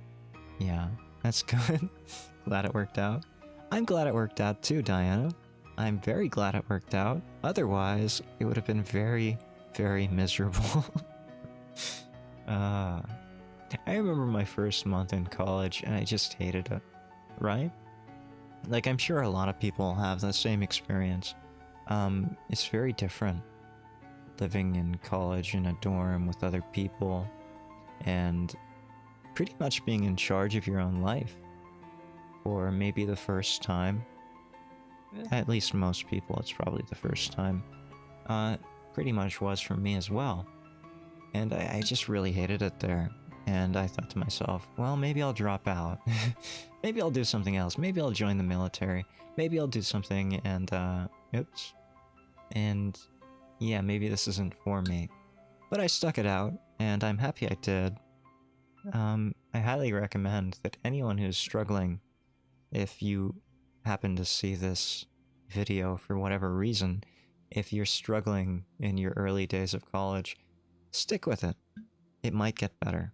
If it doesn't, you can always drop out later. Yeah? Military for the... Oh, squishy man. I'm not that squishy. Can I give you a secret, Diana? Just a little secret between you and me and the other people in chat. Both of my parents are ex-military. Yes. So, it wouldn't be that far off. Yeah. And I'm pretty sure both of my grandfathers fought in the Korean War, of all things. Did you think that someone would end up, this well-disciplined without any kind of influence in their life? Like... how much should I say?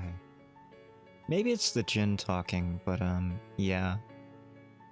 I really... It wouldn't be that far-fetched at all. Where was I? Thank you. Thank you. I'm going to wake up now. Yeah. The nice lady at the desk says that this doorway leads back to your waking life. Go on through. Yeah. So we have woken up, our luggage has caught fire. Let's go talk to Jessica about the stamp. You will wake feeling surprisingly refreshed. Yesterday's adventures leaving you none the worse for wear. Your effects reset each day. Very good. Jessica, oh, hi. Morning, Edward, how'd you sleep? Wait, why are you still wearing those wet clothes? All my clothes burned up in a freak luggage fire. You wouldn't happen to know anything about this stamp on it, would you?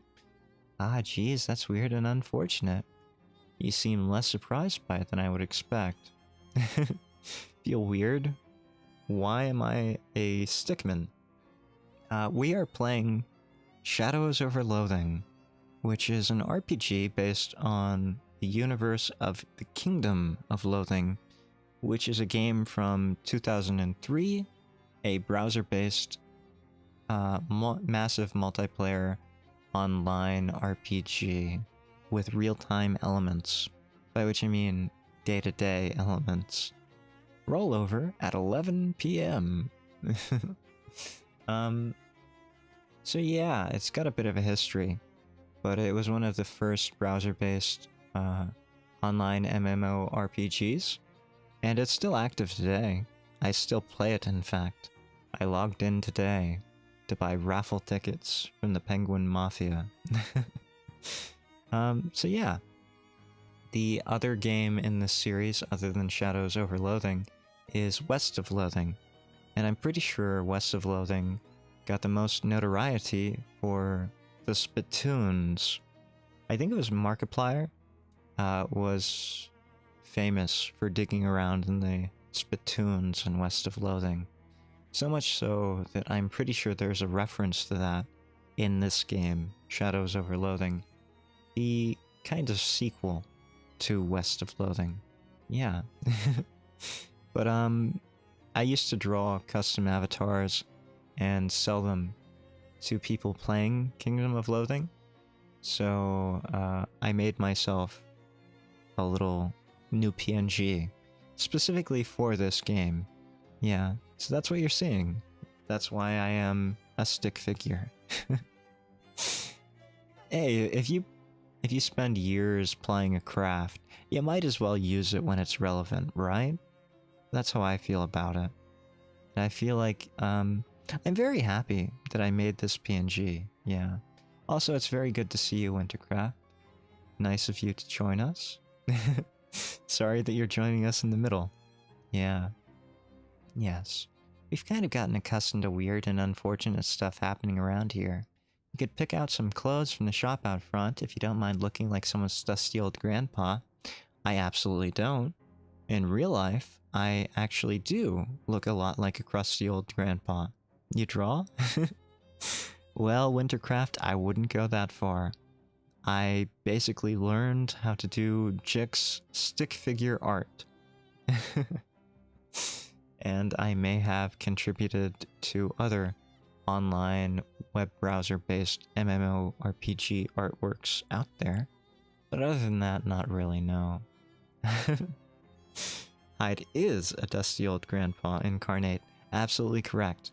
My closet is absolutely chock full of Hawaiian shirts. I will not feel any kind of hesitance telling you that. Just Hawaiian shirt upon Hawaiian shirt. And I don't feel bad about it. I will wear them until I die.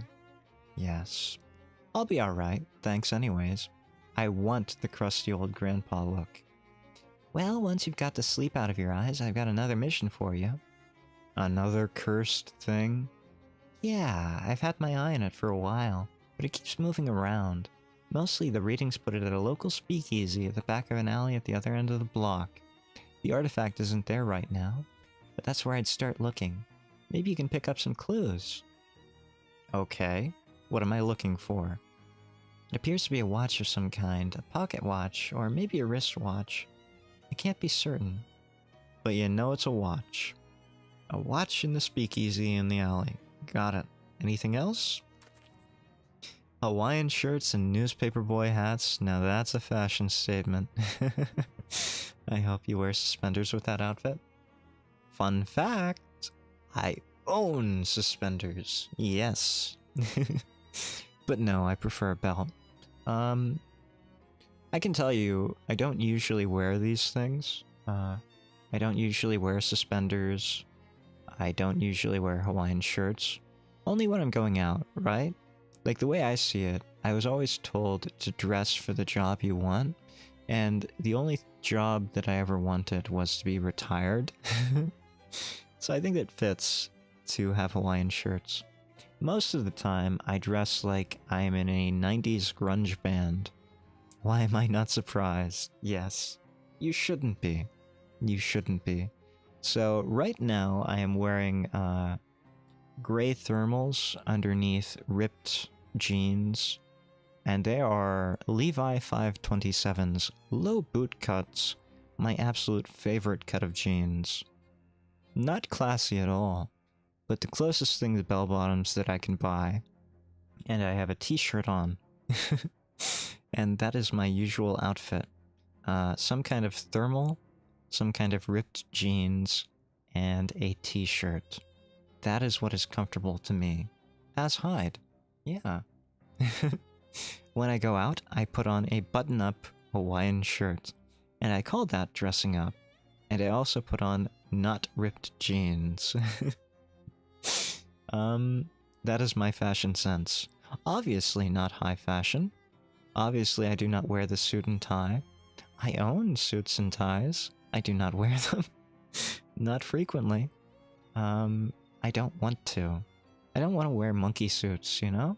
I never wanted a job where I would have to wear a monkey suit. So lawyers and all those attorneys, no.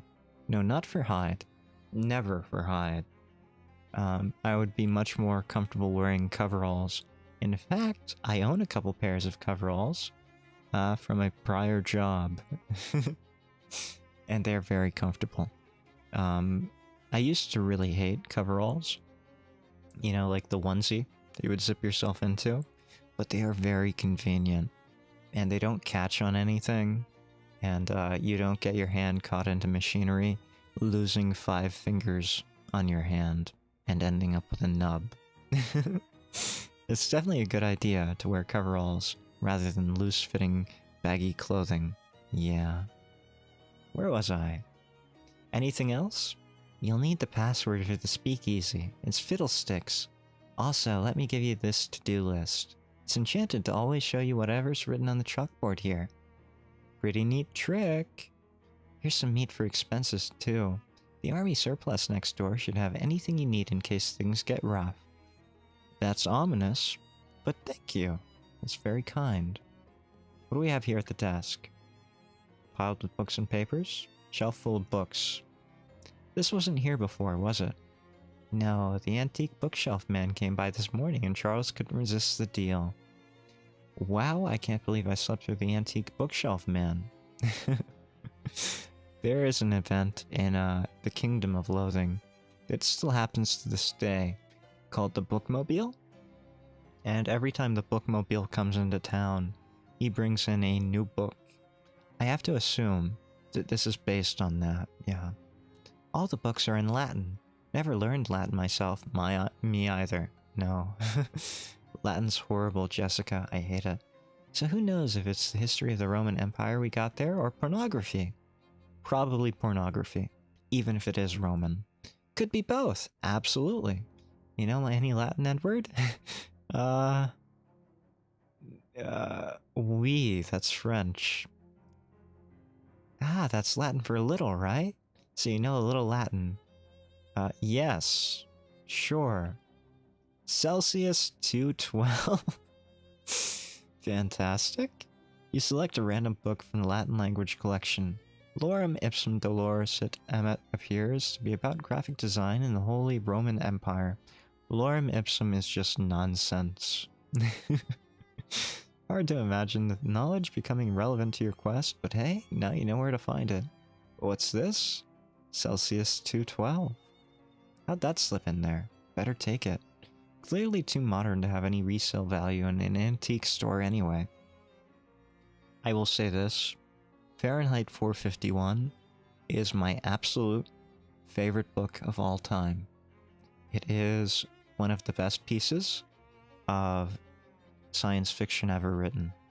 It is not only very human, but very plausible in the way the dystopia functions. You don't have to burn books, and Faber makes that very clear. Faber being a character in the story. Anything that can be found in a book could be found in modern terms, any television series or any movie. The fact of the matter, though, is that they are not, right?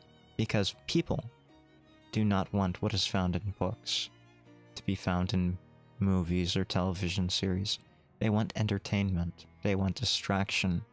And in a sense, as a VTuber, BNG tuber, that's what I provide. I provide a distraction. I'm not out here expanding your mind or telling you anything useful, really. So, I'm contributing to the problem, to the dystopia that I always really enjoyed reading about. You disagree? Well, maybe. It is subjective. You provide company and interesting thoughts. In Fahrenheit 451, Guy Montagues, which I always thought was Guy Montague, but it's Guy Montag. Guy Montag, his wife, uses the television screen character of one of her shows as company. And it isn't wrong. I'll never say it's wrong. I don't think it is. I think if you are subjectively getting something out of it, then it isn't a bad thing. And I think the same thing is true for modern day AI chatbots as well. Remember the Eliza bots as well. But that's a different story for an older time. I do try to not just be mindless entertainment. I try to occasionally give something to think about. But at the same time, I recognize that it's not the only thing that I'm doing. If you watch my non-stream content, if you watch the pre-recorded stuff, odds are it's just there to provide a distraction, to provide company or a voice. Improper example, as you are an actual person providing actual responses, thus constituting,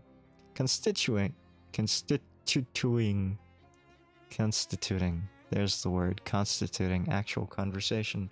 Correct, as a streamer, I am constituting actual conversation. But not so in my pre-recorded content, which is another fascinating parallel with Fahrenheit 451, in that the television screens provided content with interactivity. That is a genius move by the author. I can't remember who it was. Was it? It wasn't Dick. No, it was Can't remember. Can't remember who wrote Fahrenheit 451. It's been too long since I've read it. Same guy who did Martian Chronicles. My head. Anyway. Fahrenheit 451, one of my favorite books of all time. Originally written as a short story that got published in Playboy magazine, of all things. Titled The Fireman. Yeah. And I guess the publishers contacted the author and got him to write a longer story based on The Fireman that got published in Playboy magazine. So yeah, you could have eventually, or back then, used the excuse that I am reading it for the story. Never read that book, so the conversation is hard to counter. Well, okay, fair. Don't think you give yourself enough credit. It's probably somewhere in the middle. I think it's a fascinating read, though. I highly recommend it. Yeah. Fahrenheit 451. Unless you can get yourself a original copy of the Playboy magazine, maybe then that would be interesting to read The Fireman as it was originally published. I've never done so, mind you. I've never read the original short story on which Fahrenheit 451 is based, but I'm pretty sure from what I've read about it, it was the start of Fahrenheit 451 with Guy burning books in an old lady's house. Absolutely fascinating read, absolutely fantastic.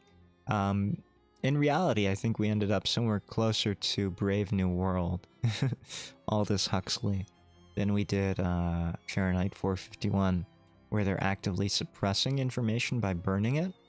In Aldous Huxley's world, A Brave New World, they don't actively suppress it. They just give you so much white noise that you don't care about it. And if you do hear it, incidentally, it doesn't register. That reminds me of another book. Don DeLillo, I think it was? White Noise. Yeah, the postmodernist take on dystopia. Another great book. Highly recommend. Although, it gets a bit confusing. If you don't have a background in postmodernism, I don't know if you'll fully appreciate White Noise. But I don't really think it's as good as A Brave New World or Fahrenheit 451. That said, I think both Fahrenheit 451 and A Brave New World are better than 1984. Yeah. 1984 is a classic, and it has a lot of parallels to the modern world. Doublethink, especially. But I don't see the modern world being quite as Big Brother as 1984 is, right? I don't think George Orwell got it correct. I think Aldous Huxley and whoever wrote Fahrenheit 451, I can't remember his name, they got it closer to what we actually experience today in the modern world. Yeah. Great! Magna.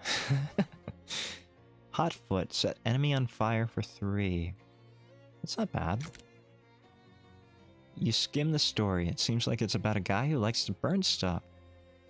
If you just read the first chapter of Fahrenheit 451, you might get that, yeah. I feel like there's more to learn from this story, but you really have to concentrate. If you do, Hotfoot will deal 2 additional damage. No thank you. I wasn't fond of 1984. I read Brave New World long. Yeah, See, I'm having the same problem with Fahrenheit 451. I've read Fahrenheit 451 like 3 or 4 times in my life. And I've really enjoyed the story every single time. I always pick up something new. But, it is fuzzy. The older you get, the fuzzier things seem to become. So there's no more... Oh, I somehow walked back in there. There really isn't, It's like cobwebs grow in the brain, right? And the files just get disorganized. I understand. Can you remind... No, I don't need to know. Charles, do you have anything new to say? Hey, good to see you. We've had quite a morning already. See that bookshelf over there? Just bought it. It's a real rare find, Edward. Came from a 17th century cargo ship, the Mustflower. Wow, that's quite a provenance for a bookshelf. Yeah, it was the ship's wheel. Captain brought the Mustflower out of dock, couldn't steer, drove into a starfish, whole thing sank instantly. Anyways, anything I can help you with? Nothing right now, Charles. Need to do something about the spiderwebs? Yeah. There's really not much you can do about them, though, unfortunately. Recently, I have switched my multivitamin, like my daily multivitamin brand, for Centrum's new blend of brain-promoting multivitamins. And it's helped a little bit with my morning routine. You weave between various trash cans and piles of uncanned trash until you reach a serious-looking door. Knock. Unfortunately, I think it's just mostly placebo, and the fact that it has caffeine. So my gummy vitamins, yes, I am a child, and I still eat gummy vitamins. They have caffeine now. And I think that's probably what most of the effect I'm feeling is from the fact that I have caffeine in my system. A little panel slides open near the top of the door, and narrowed eyes regard you through it. Password? It was Fiddlesticks. Okay, come in, but you better not be a pro-y. I don't even know what a pro-y is. Gummies are good, no shame in that. They are good. I don't mean to be shill here. I am shilling a lot of products today, and a lot of stories as well. But I will say that Centrum's gummies have been very easy for my stomach to digest and with very little problem, right? I've had other brands, generic brands like Equate gummies. Old man talks about his gummy vitamin collections. Yeah, we're really getting into the aged topics here. But I've had a lot of different gummy vitamins over the years, and I can tell you, some of them just are not great on an empty stomach. Centrum I've never had a problem with. So I highly recommend those. And I highly recommend against getting Equate gummy vitamins, which not only do not taste as well, but also upset the stomach. Now what are you doing over here with spoons? This guy loves hitting those spoons together. Absolutely. Wait, what? Speak easy, friend. No, it's speak friend and enter. Wait, aren't those the fishermen from the Watchful Eye basement? Yes, the ones who went for the tube. You're so used to not thinking about where things go once you put them in a tube. Say hello. Hey, remember me from the tube? Beat it, bud, we're off the clock. I didn't realize you could talk. I can talk about anything you like. Dickens, Flaubert, the Bronx. What can you tell me about Dickens? I think his books are too long. Flaubert? I think his books are too long. Brontes? I think their books are too long. What books are the right length? None. Very helpful. Enjoy your drinks. Old man gives Walmart brand volume a scathing review and a tipsy rant. You're not wrong, but that is the type of content that you should expect here on the Hyde channel. Old man reviews things of questionable and dubious origins. That's not fair, though. Yes, Equate is Walmart brand. It's not fair, I guess. Obviously, it is not the same. But you know, I paid $15 for my Centrum multivitamin brain-promoting Centrum brand gummies. Obviously, I did not pay the same for my Equate brand, just standard gummies. Right? I guess they're using cheaper materials, less bioavailable. I don't know. Maybe the gelatin is made of chicken beaks instead of pig feet. I don't know. Could be anything, really. All I know is I've never had a problem with any Centrum products, and I have had problems with a lot of Equate products. So do yourselves a favor. And if you want to feel good after taking your multivitamins, like an old man should, get yourselves some Centrum brand multivitamins, right? Yeah. And I don't know if the brain promoting ones are worth it or not. I don't think they probably are. You could probably do the same thing if you just take a caffeine pill while you're taking your vitamins. But if you want to, the caffeinated gummies aren't that bad. They only come in citrus as far as I know, although maybe they came out with new ones since I got mine. You know, it's interesting, right?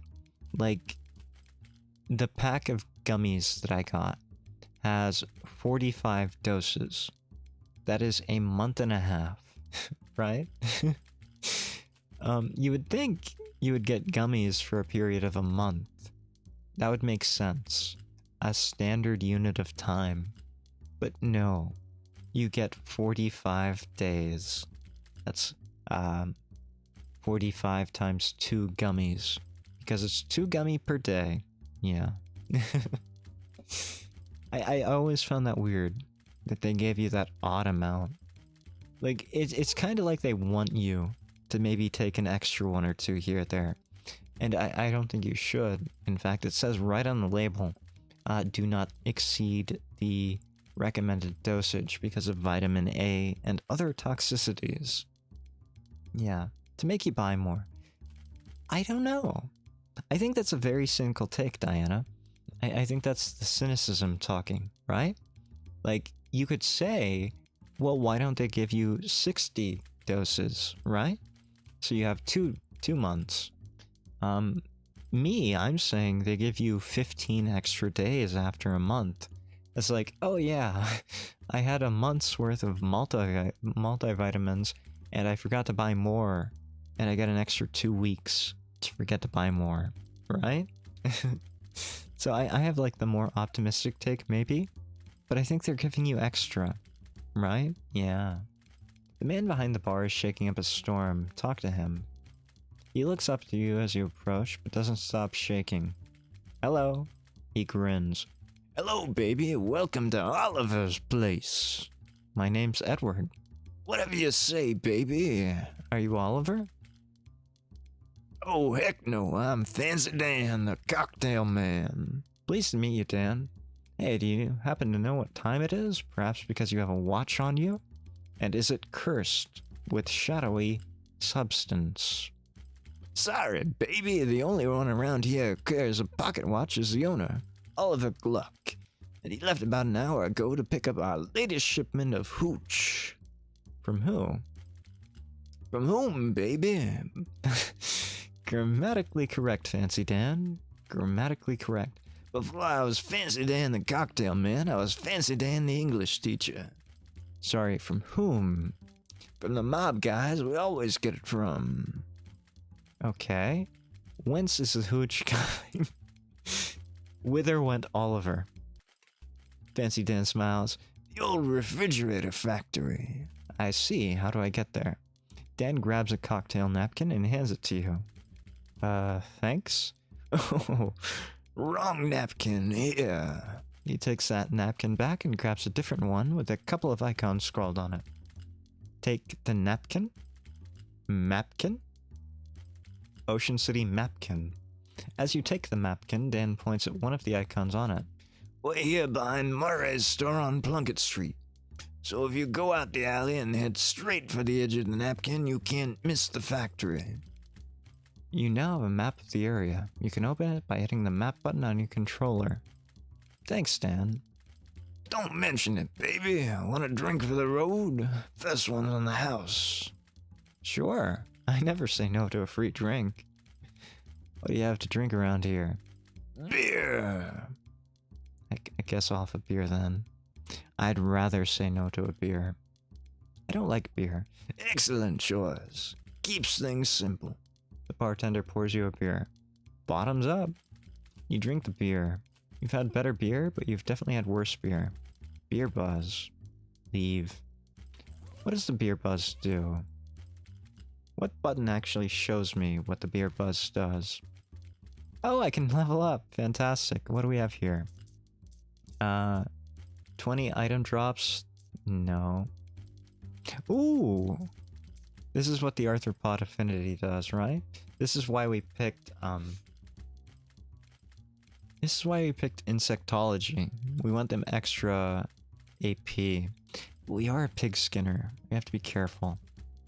We'll take this, so we get more item drops, and we'll take this. Oh, we can't take that. We can't take that at all. Never mind. Generally only like the lighter, more citrusy beers.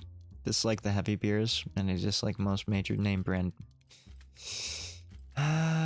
Diana. I think you prefer ales is really what's going on here. You prefer ales with their less hoppy flavors. And I get that. I don't like beer at all. But if I am to have a beer, I'd rather have a stout. And I really like, well, I don't like it. But as far as commercially available and widely available goes, I'd rather have a Guinness. Do they sit heavy in the stomach? Absolutely. Do I recommend them? No. Of course. I just drink it. Yeah, that's how it goes.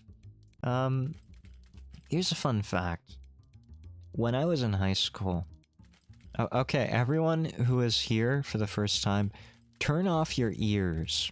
I want you to turn them off and not listen to me. And if there are any cops in the audience tonight, also turn off the stream. Thank you. Are they off? Good. I will continue. When I was in high school, I went to a Halloween party. And I got so drunk that I just swore off alcohol for a period of several years. I said, nope, I'm not doing it again. No more alcohol poisoning. I don't want to spend the night vomiting again. Thank you. So, yeah. I swore off alcohol until probably freshman year of college. And even then, I was very iffy with it. I didn't drink much until probably sophomore year of college. Yeah. When my college sweetheart at the time learned how to brew her own alcohol. Which is where I picked it up, of all places. And yeah. At that point, I started drinking wine, and I realized even bad wine is better than most commercially available alcohol, right? And, yeah. That's where I've been ever since. There was a period between then and there where I stopped drinking for practical reasons of, employment. But, yeah, after that employment ended, I started making my own alcohol. Yeah. And I have to say, yeah, I very much enjoyed it, making my own alcohol. For major brand beers, I like Heineken, Asahi. Ah, yes, the common Japanese brand. Yes. They have a lot of different brands, though. Or not brands, they have a lot of different products. So you get a really mixed bag, don't you? Like, they have the super dry, right? I've heard a lot about the super dry from isekai light novels. It seems like the super dry is popular among the office workers and the like. Yeah. I don't really know. Heineken is very easy to drink, but I don't know. It's not really my kind of beer. Again, I'd prefer Guinness if I have to drink beer at all. I will say Carlsberg Elephant makes a pretty good, makes for a pretty good drink. And it isn't a stout. It is technically an ale, but it is much higher alcohol percentage. So maybe my my taste buds are a bit biased there. Yeah? Yeah. A little bit. Don't bother him, he's bouncing. This guy loves hitting those spoons together.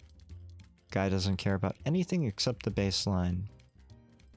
Lady seems to be dancing to a different song. Sure. Infected with the Charleston fever. There is no piano player. Oh, it's a player piano. Sure. Ethereal music with spirit-filled glasses. Ah, weirdly responsible of this illegal poison dispensary to have a first aid kit. See what's in there. Gauze pads and activated charcoal briquettes. Activated charcoal is a fantastic medical tool, right? It's a fantastic medical intervention. I do not recommend eating activated charcoal. It is a mess, and it will leave you feeling like a mess. But if you ever ingest poisons, it is very porous, and it may help you. So if you have to eat it, it isn't a bad thing. Be careful if you take medication. Absolutely. It being porous, it will kind of absorb some of that, whatever medication you take. So really, I'm not a doctor. Do not take medical advice from me. Clearly, unless you are a rock. If you are a rock, I might be able to better tell you what kind of conditions to avoid, what you should do if you want to be stable on Earth's surface. But other than that, maybe don't take any kind of advice from me. But I will say, yeah, charcoal does not taste great. Some weird symbols are carved into the floor tiles. Fantastic. First date? Oh, look at them. Aren't they adorable? They look so happy. You're both going to die alone. You're both going to die alone. Even if you have children, you're both going to die alone. Moving on. Where's the store lead? It won't budge. Must be barred shut from the other side. Fantastic. So we don't know where Gluck went other than the refrigerator. Mean? I wasn't mean. I was being truthful. It's not my fault if they can't handle the truth. Oh, we got a new date, didn't we? I don't remember when the date was. It was in the 1800s somewhere. Maybe? Oh, it was in 1906, sure. You find something interesting. Frisco Frights. Frisco was mentioned in West of Loathing. That was the end goal in West of Loathing, in fact. Yeah. So, that's where this is coming from. This morning at 5:12 Pacific Standard Time, the city of Frisco was rocked by a massive earthquake, the magnitude of which science has not yet agreed upon a method of measuring. We still kinda haven't. The initial death toll is estimated at as many as 500, though the number will certainly increase due to the fires currently raging across the city. There have also been strange scattered reports from witnesses who claim to have observed unusual phenomena, such as beams of black light, subsonic laughter, and soul-rending nightmares. Though our editors wish to point out that Frisconians are known for their fondness of psychedelic intoxicants. You're really starting to enjoy doing this kind of research. We got a perk. News hounds. Well, that's ominous. Also looked up Asahi bottles, about 90% sure it was super dry. Yeah. I am struggling to speak, but yes. Yes, super dry seems to be very popular. And I get it, right? If you're consuming alcohol, you don't want to consume empty calories, right? That's why I always drink stouts. They fill the belly, right? There are like two different schools of thought on it. They have, how do I get to the map? ZL. Sure. We're going to the fridge factory. You okay there, Hyde? You thinking okay? I'm never thinking okay, Diana. I am never thinking okay, but I am mostly okay. I'm not at self-harm territory. I do not need to be banned from YouTube. As a VTuber, I am okay. Yeah. I don't know what I was talking about regarding the bottles. Oh, right. There are two schools of thought regarding beers, right? There are the Americans who drink their light ales and their disgusting beers.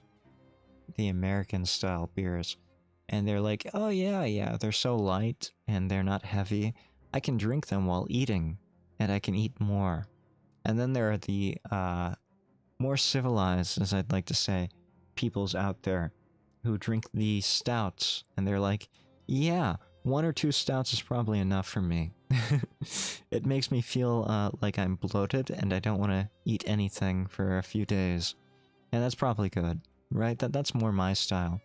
Bud is disgusting, absolutely. Bud Light is, well, Bud in general is disgusting. And I'm saying this as someone who's drank Natty Light warm before. Bud is disgusting, I absolutely agree. My grandfather used to drink Pabst Blue Ribbon back before it became a hipster beer. It used to be for not well-to-do people. My grandfather was very much a mountain man.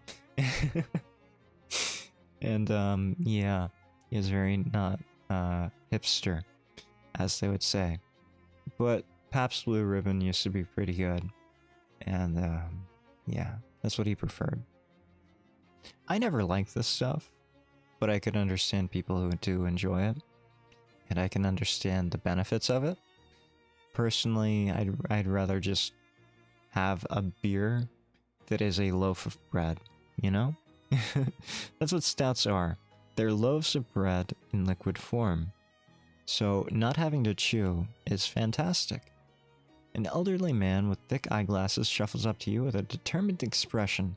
Before you can react, he shoves some meat in your mouth and shouts in your ear, "Operator! Operator, get my worthless son on the line." "Mister, I'm not a payphone." "That's what the last payphone said, and I'm not buying it. Let me talk to my Verschlungener son." I sigh. Bzz, bzz, bzz. "I'm sorry, sir. The line is busy. Please try again later." Probably gabbling with one of his floozy girlfriends." Shuffles away angrily. You gain 5 meat, which is covered in my saliva. I am the bread guy. It shouldn't be surprising at all. "Who are you? These folks look like they're here for some serious business." "Whoa there, buddy. This is a private party. Club members only." "Yeah, like he said, club members only." "Club sandwich kind of club?" "It's a fraternal order of people who bribed us more than we're earning as gate guards." "Fop bum egg? Never heard of it. How do I join?" "What are you, thick?" "Very. People note how oblivious I am. I have the anime protagonist buff, where I am just so oblivious to everything, where I just don't notice at all." "Well, guy, nice suit. Thank you. Thank you. Yes, I was a little bit inspired by Beetlejuice, the new Tim Burton sequel to that movie that is a cult classic that should not have gotten a sequel. I remember back in the early days of the 90s and early 2000s when they were talking about a Beetlejuice sequel. It was supposed to be Beetlejuice Goes to Hawaii. Yeah. I'm glad that they went away with that idea, but at the same time, I heard the sequel to Beetlejuice is not great. They just missed so many plot lines, and they had missed opportunities all over the place. So yeah, I made this shortly after I watched the trailers for that. So the stripes are kind of meaningful in that sense. But yes, I'm very thick. "I'd have thought it was obvious, pal. You give us meat." "How much?" 500. "Yeah, 500 meat. Clancy, I told you to knock off the repeating business." "How am I supposed to come up with that kind of meat?" "You could try panhandling with other bums over in Goldthwaite Park." "Where's that?" "Just north and west of here. You can't miss it." "Yeah, you can't miss it." "For the love of Mike Clancy, dry up." Are you gaslighting me? Would have been terrible. No, I am not gaslighting you. That is exactly how it was supposed to be. Go ahead and look up Beetlejuice Hawaii. Yes, it is definitely a real thing, and I will tell you, Tim Burton made the right choice in not doing it. Thick? Are you talking about my beer choices? Because stouts are very thick. A hobo nods pleasantly as you pass and tips his battered hat to you. "Howdy, fella. My name's Brendan Brown. I ain't been able to find any work in town. Any chance you could spare 3 meat so as I can buy some caviar? I'd be real grateful." This hobo wants to buy caviar with my 3 meat. I'm pretty sure I only have like 125 meat to my name. And he's going to buy a delicacy with it?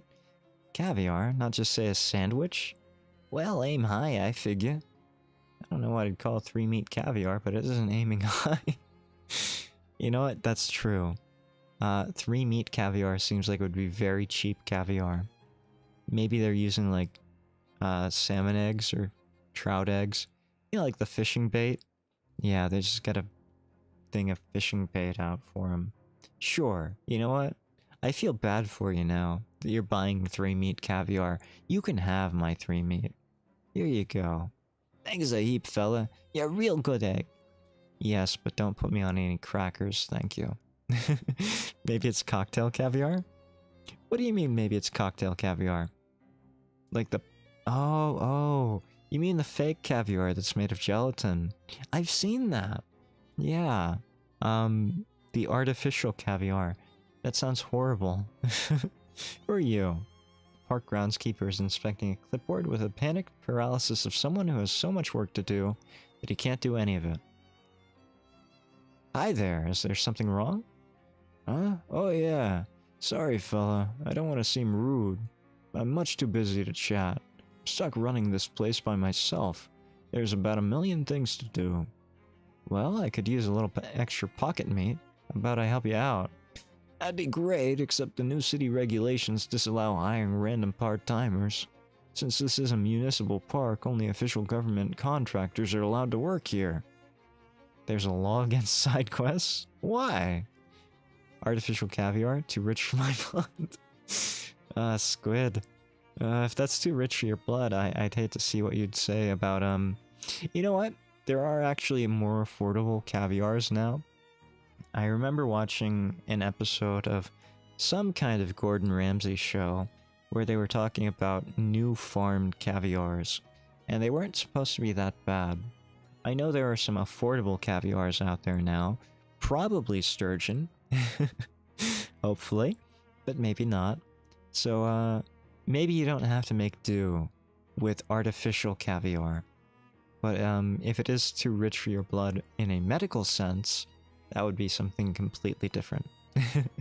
I like them in my boba. You like artificial sweet... You like caviar in your boba? Don't think I'd like them in an alcoholic drink. Are you being serious with me, Diana? Do you put artificial fish eggs in your boba? That sounds horrible. Yeah, let me get the caviar in my boba tea. That sounds great. Sweet and salty. Goldfish caviar is perfect for my pocket and blood. I don't know, it seems kind of small. Goldfish don't make that very large of an egg. As far as injecting it into your bloodstream, maybe. Maybe you'd want the goldfish caviar, yeah. Popping pearls are sweet, not salty. They're fruit flavored. Oh, I see. I was thinking something like a dirty martini here. You know? Cocktail olives, you know, brine, salty, not sweet. I've never had popping pearls. This is a completely new world to me. I've never heard of this. I have seen artificial caviar made with, I assume gelatin and pearlizers, I think they call them. That is such a horrible name, pearlizers. Like... It's true, they make pearls of food, but I don't know. It sounds awful. Maybe they make those, but I haven't seen them. You haven't seen caviar bobas? Oh. Maybe there's a market there, Diana. Maybe you should corner that market, yeah? There's a law against side quests? Why? This would be a thorn in my side as far as I can tell. It's not like any of these tasks are dangerous or anything. Got a kind of cagey look on your face when you said that. Okay, well 2 of them are dangerous. That isn't even half. There are more than 2 side quests? I submitted a request for help weeks ago. Still haven't heard anything back. Well, you're in luck. I happen to be an official government contractor for sure. I just happen to be... Exactly, right? That would be terrific. But I'm going to need to see some proof of that. Trick him. I have the mysticality for it, why not? You wave your hand in front of your groundskeeper's face. I'm not the contractor you're looking for, but I am a contractor. You believe that I'm an official government contractor. Well, you do have the official government contractor waved down, Pat. That's good enough for me. Great. What do you need me to do? Well, that depends. What kind of contractor are you? I'm a landscaper. Perfect. A carnivorous plant exhibition in the botanical gardens has gone out of control. When you say out of control, you mean... As in, this is less a job for pruning shears and more for a baseball bat with nails in it. The groundskeeper unlocks the maintenance shed behind him. Can't promise there's anything you'll need in there. but feel free to borrow whatever strikes your fancy. Right up my alley. That's right.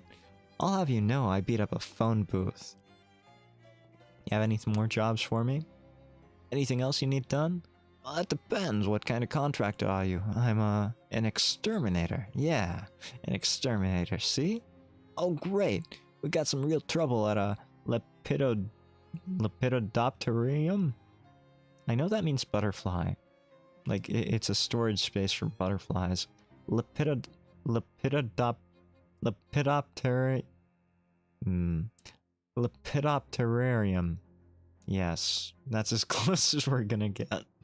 Yeah, butterfly zoo. Bunch of horrible monsters got in, and I'm afraid they're gonna hurt the butterflies. Some of them, they're rare and expensive. How do you know this stuff? Worthless trivia, Squid.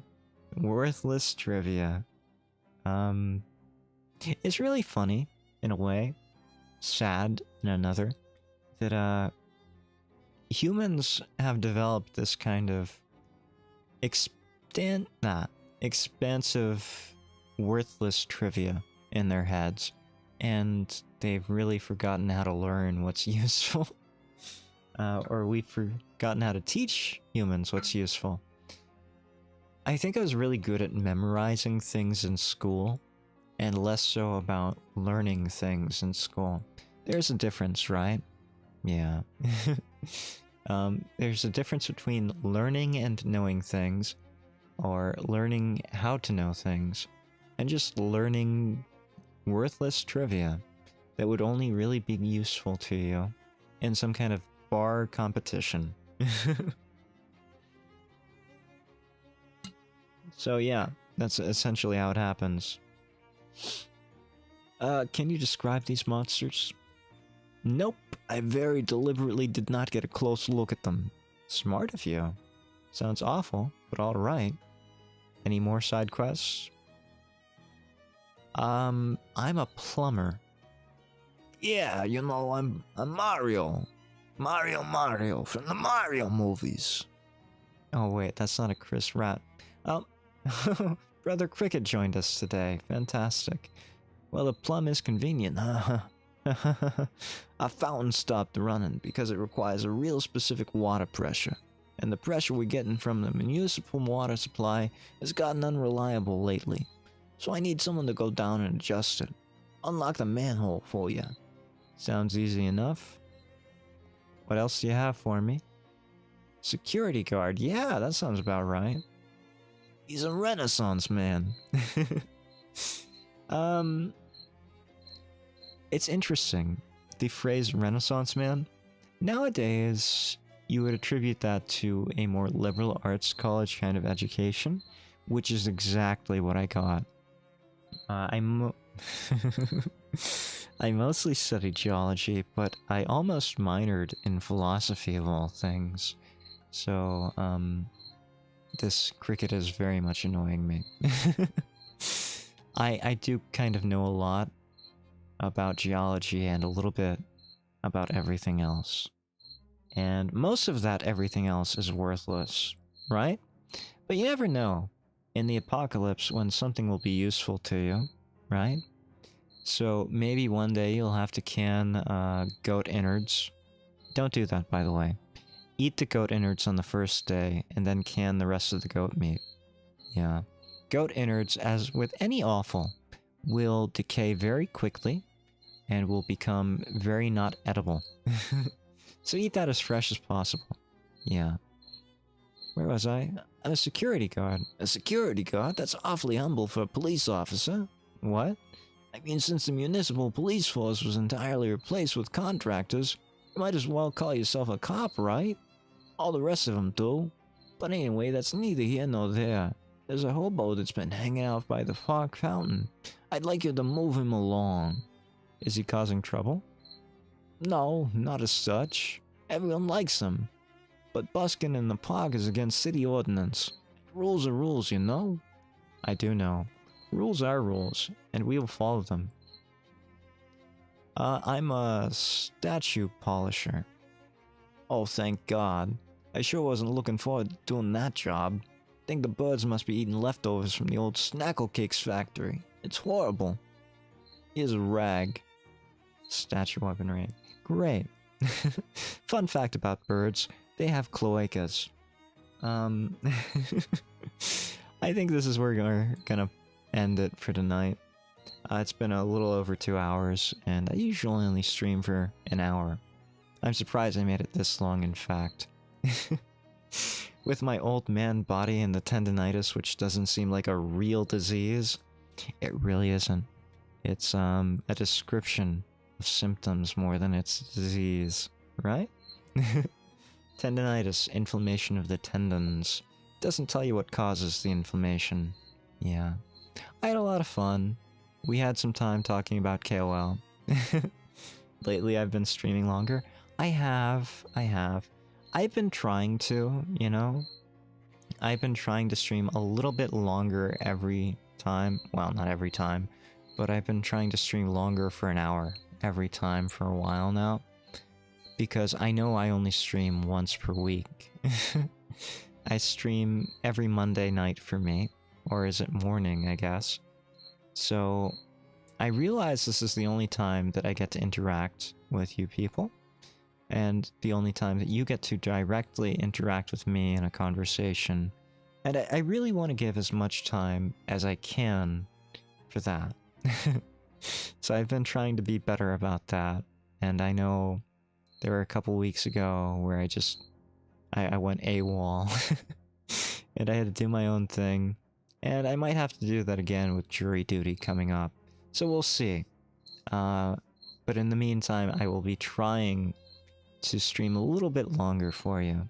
So you can interact with me a little bit longer if you should want to. Godspeed, soldier. Thank you for the entertaining voices and trivia. I'm glad you were entertained, and I'm very happy you joined us, Squid. Thank you for showing up. Thank you for enjoying the voices and the trivia. Yeah. I had a lot of fun. Thank you all for showing up. Thank you for being here. I love you all.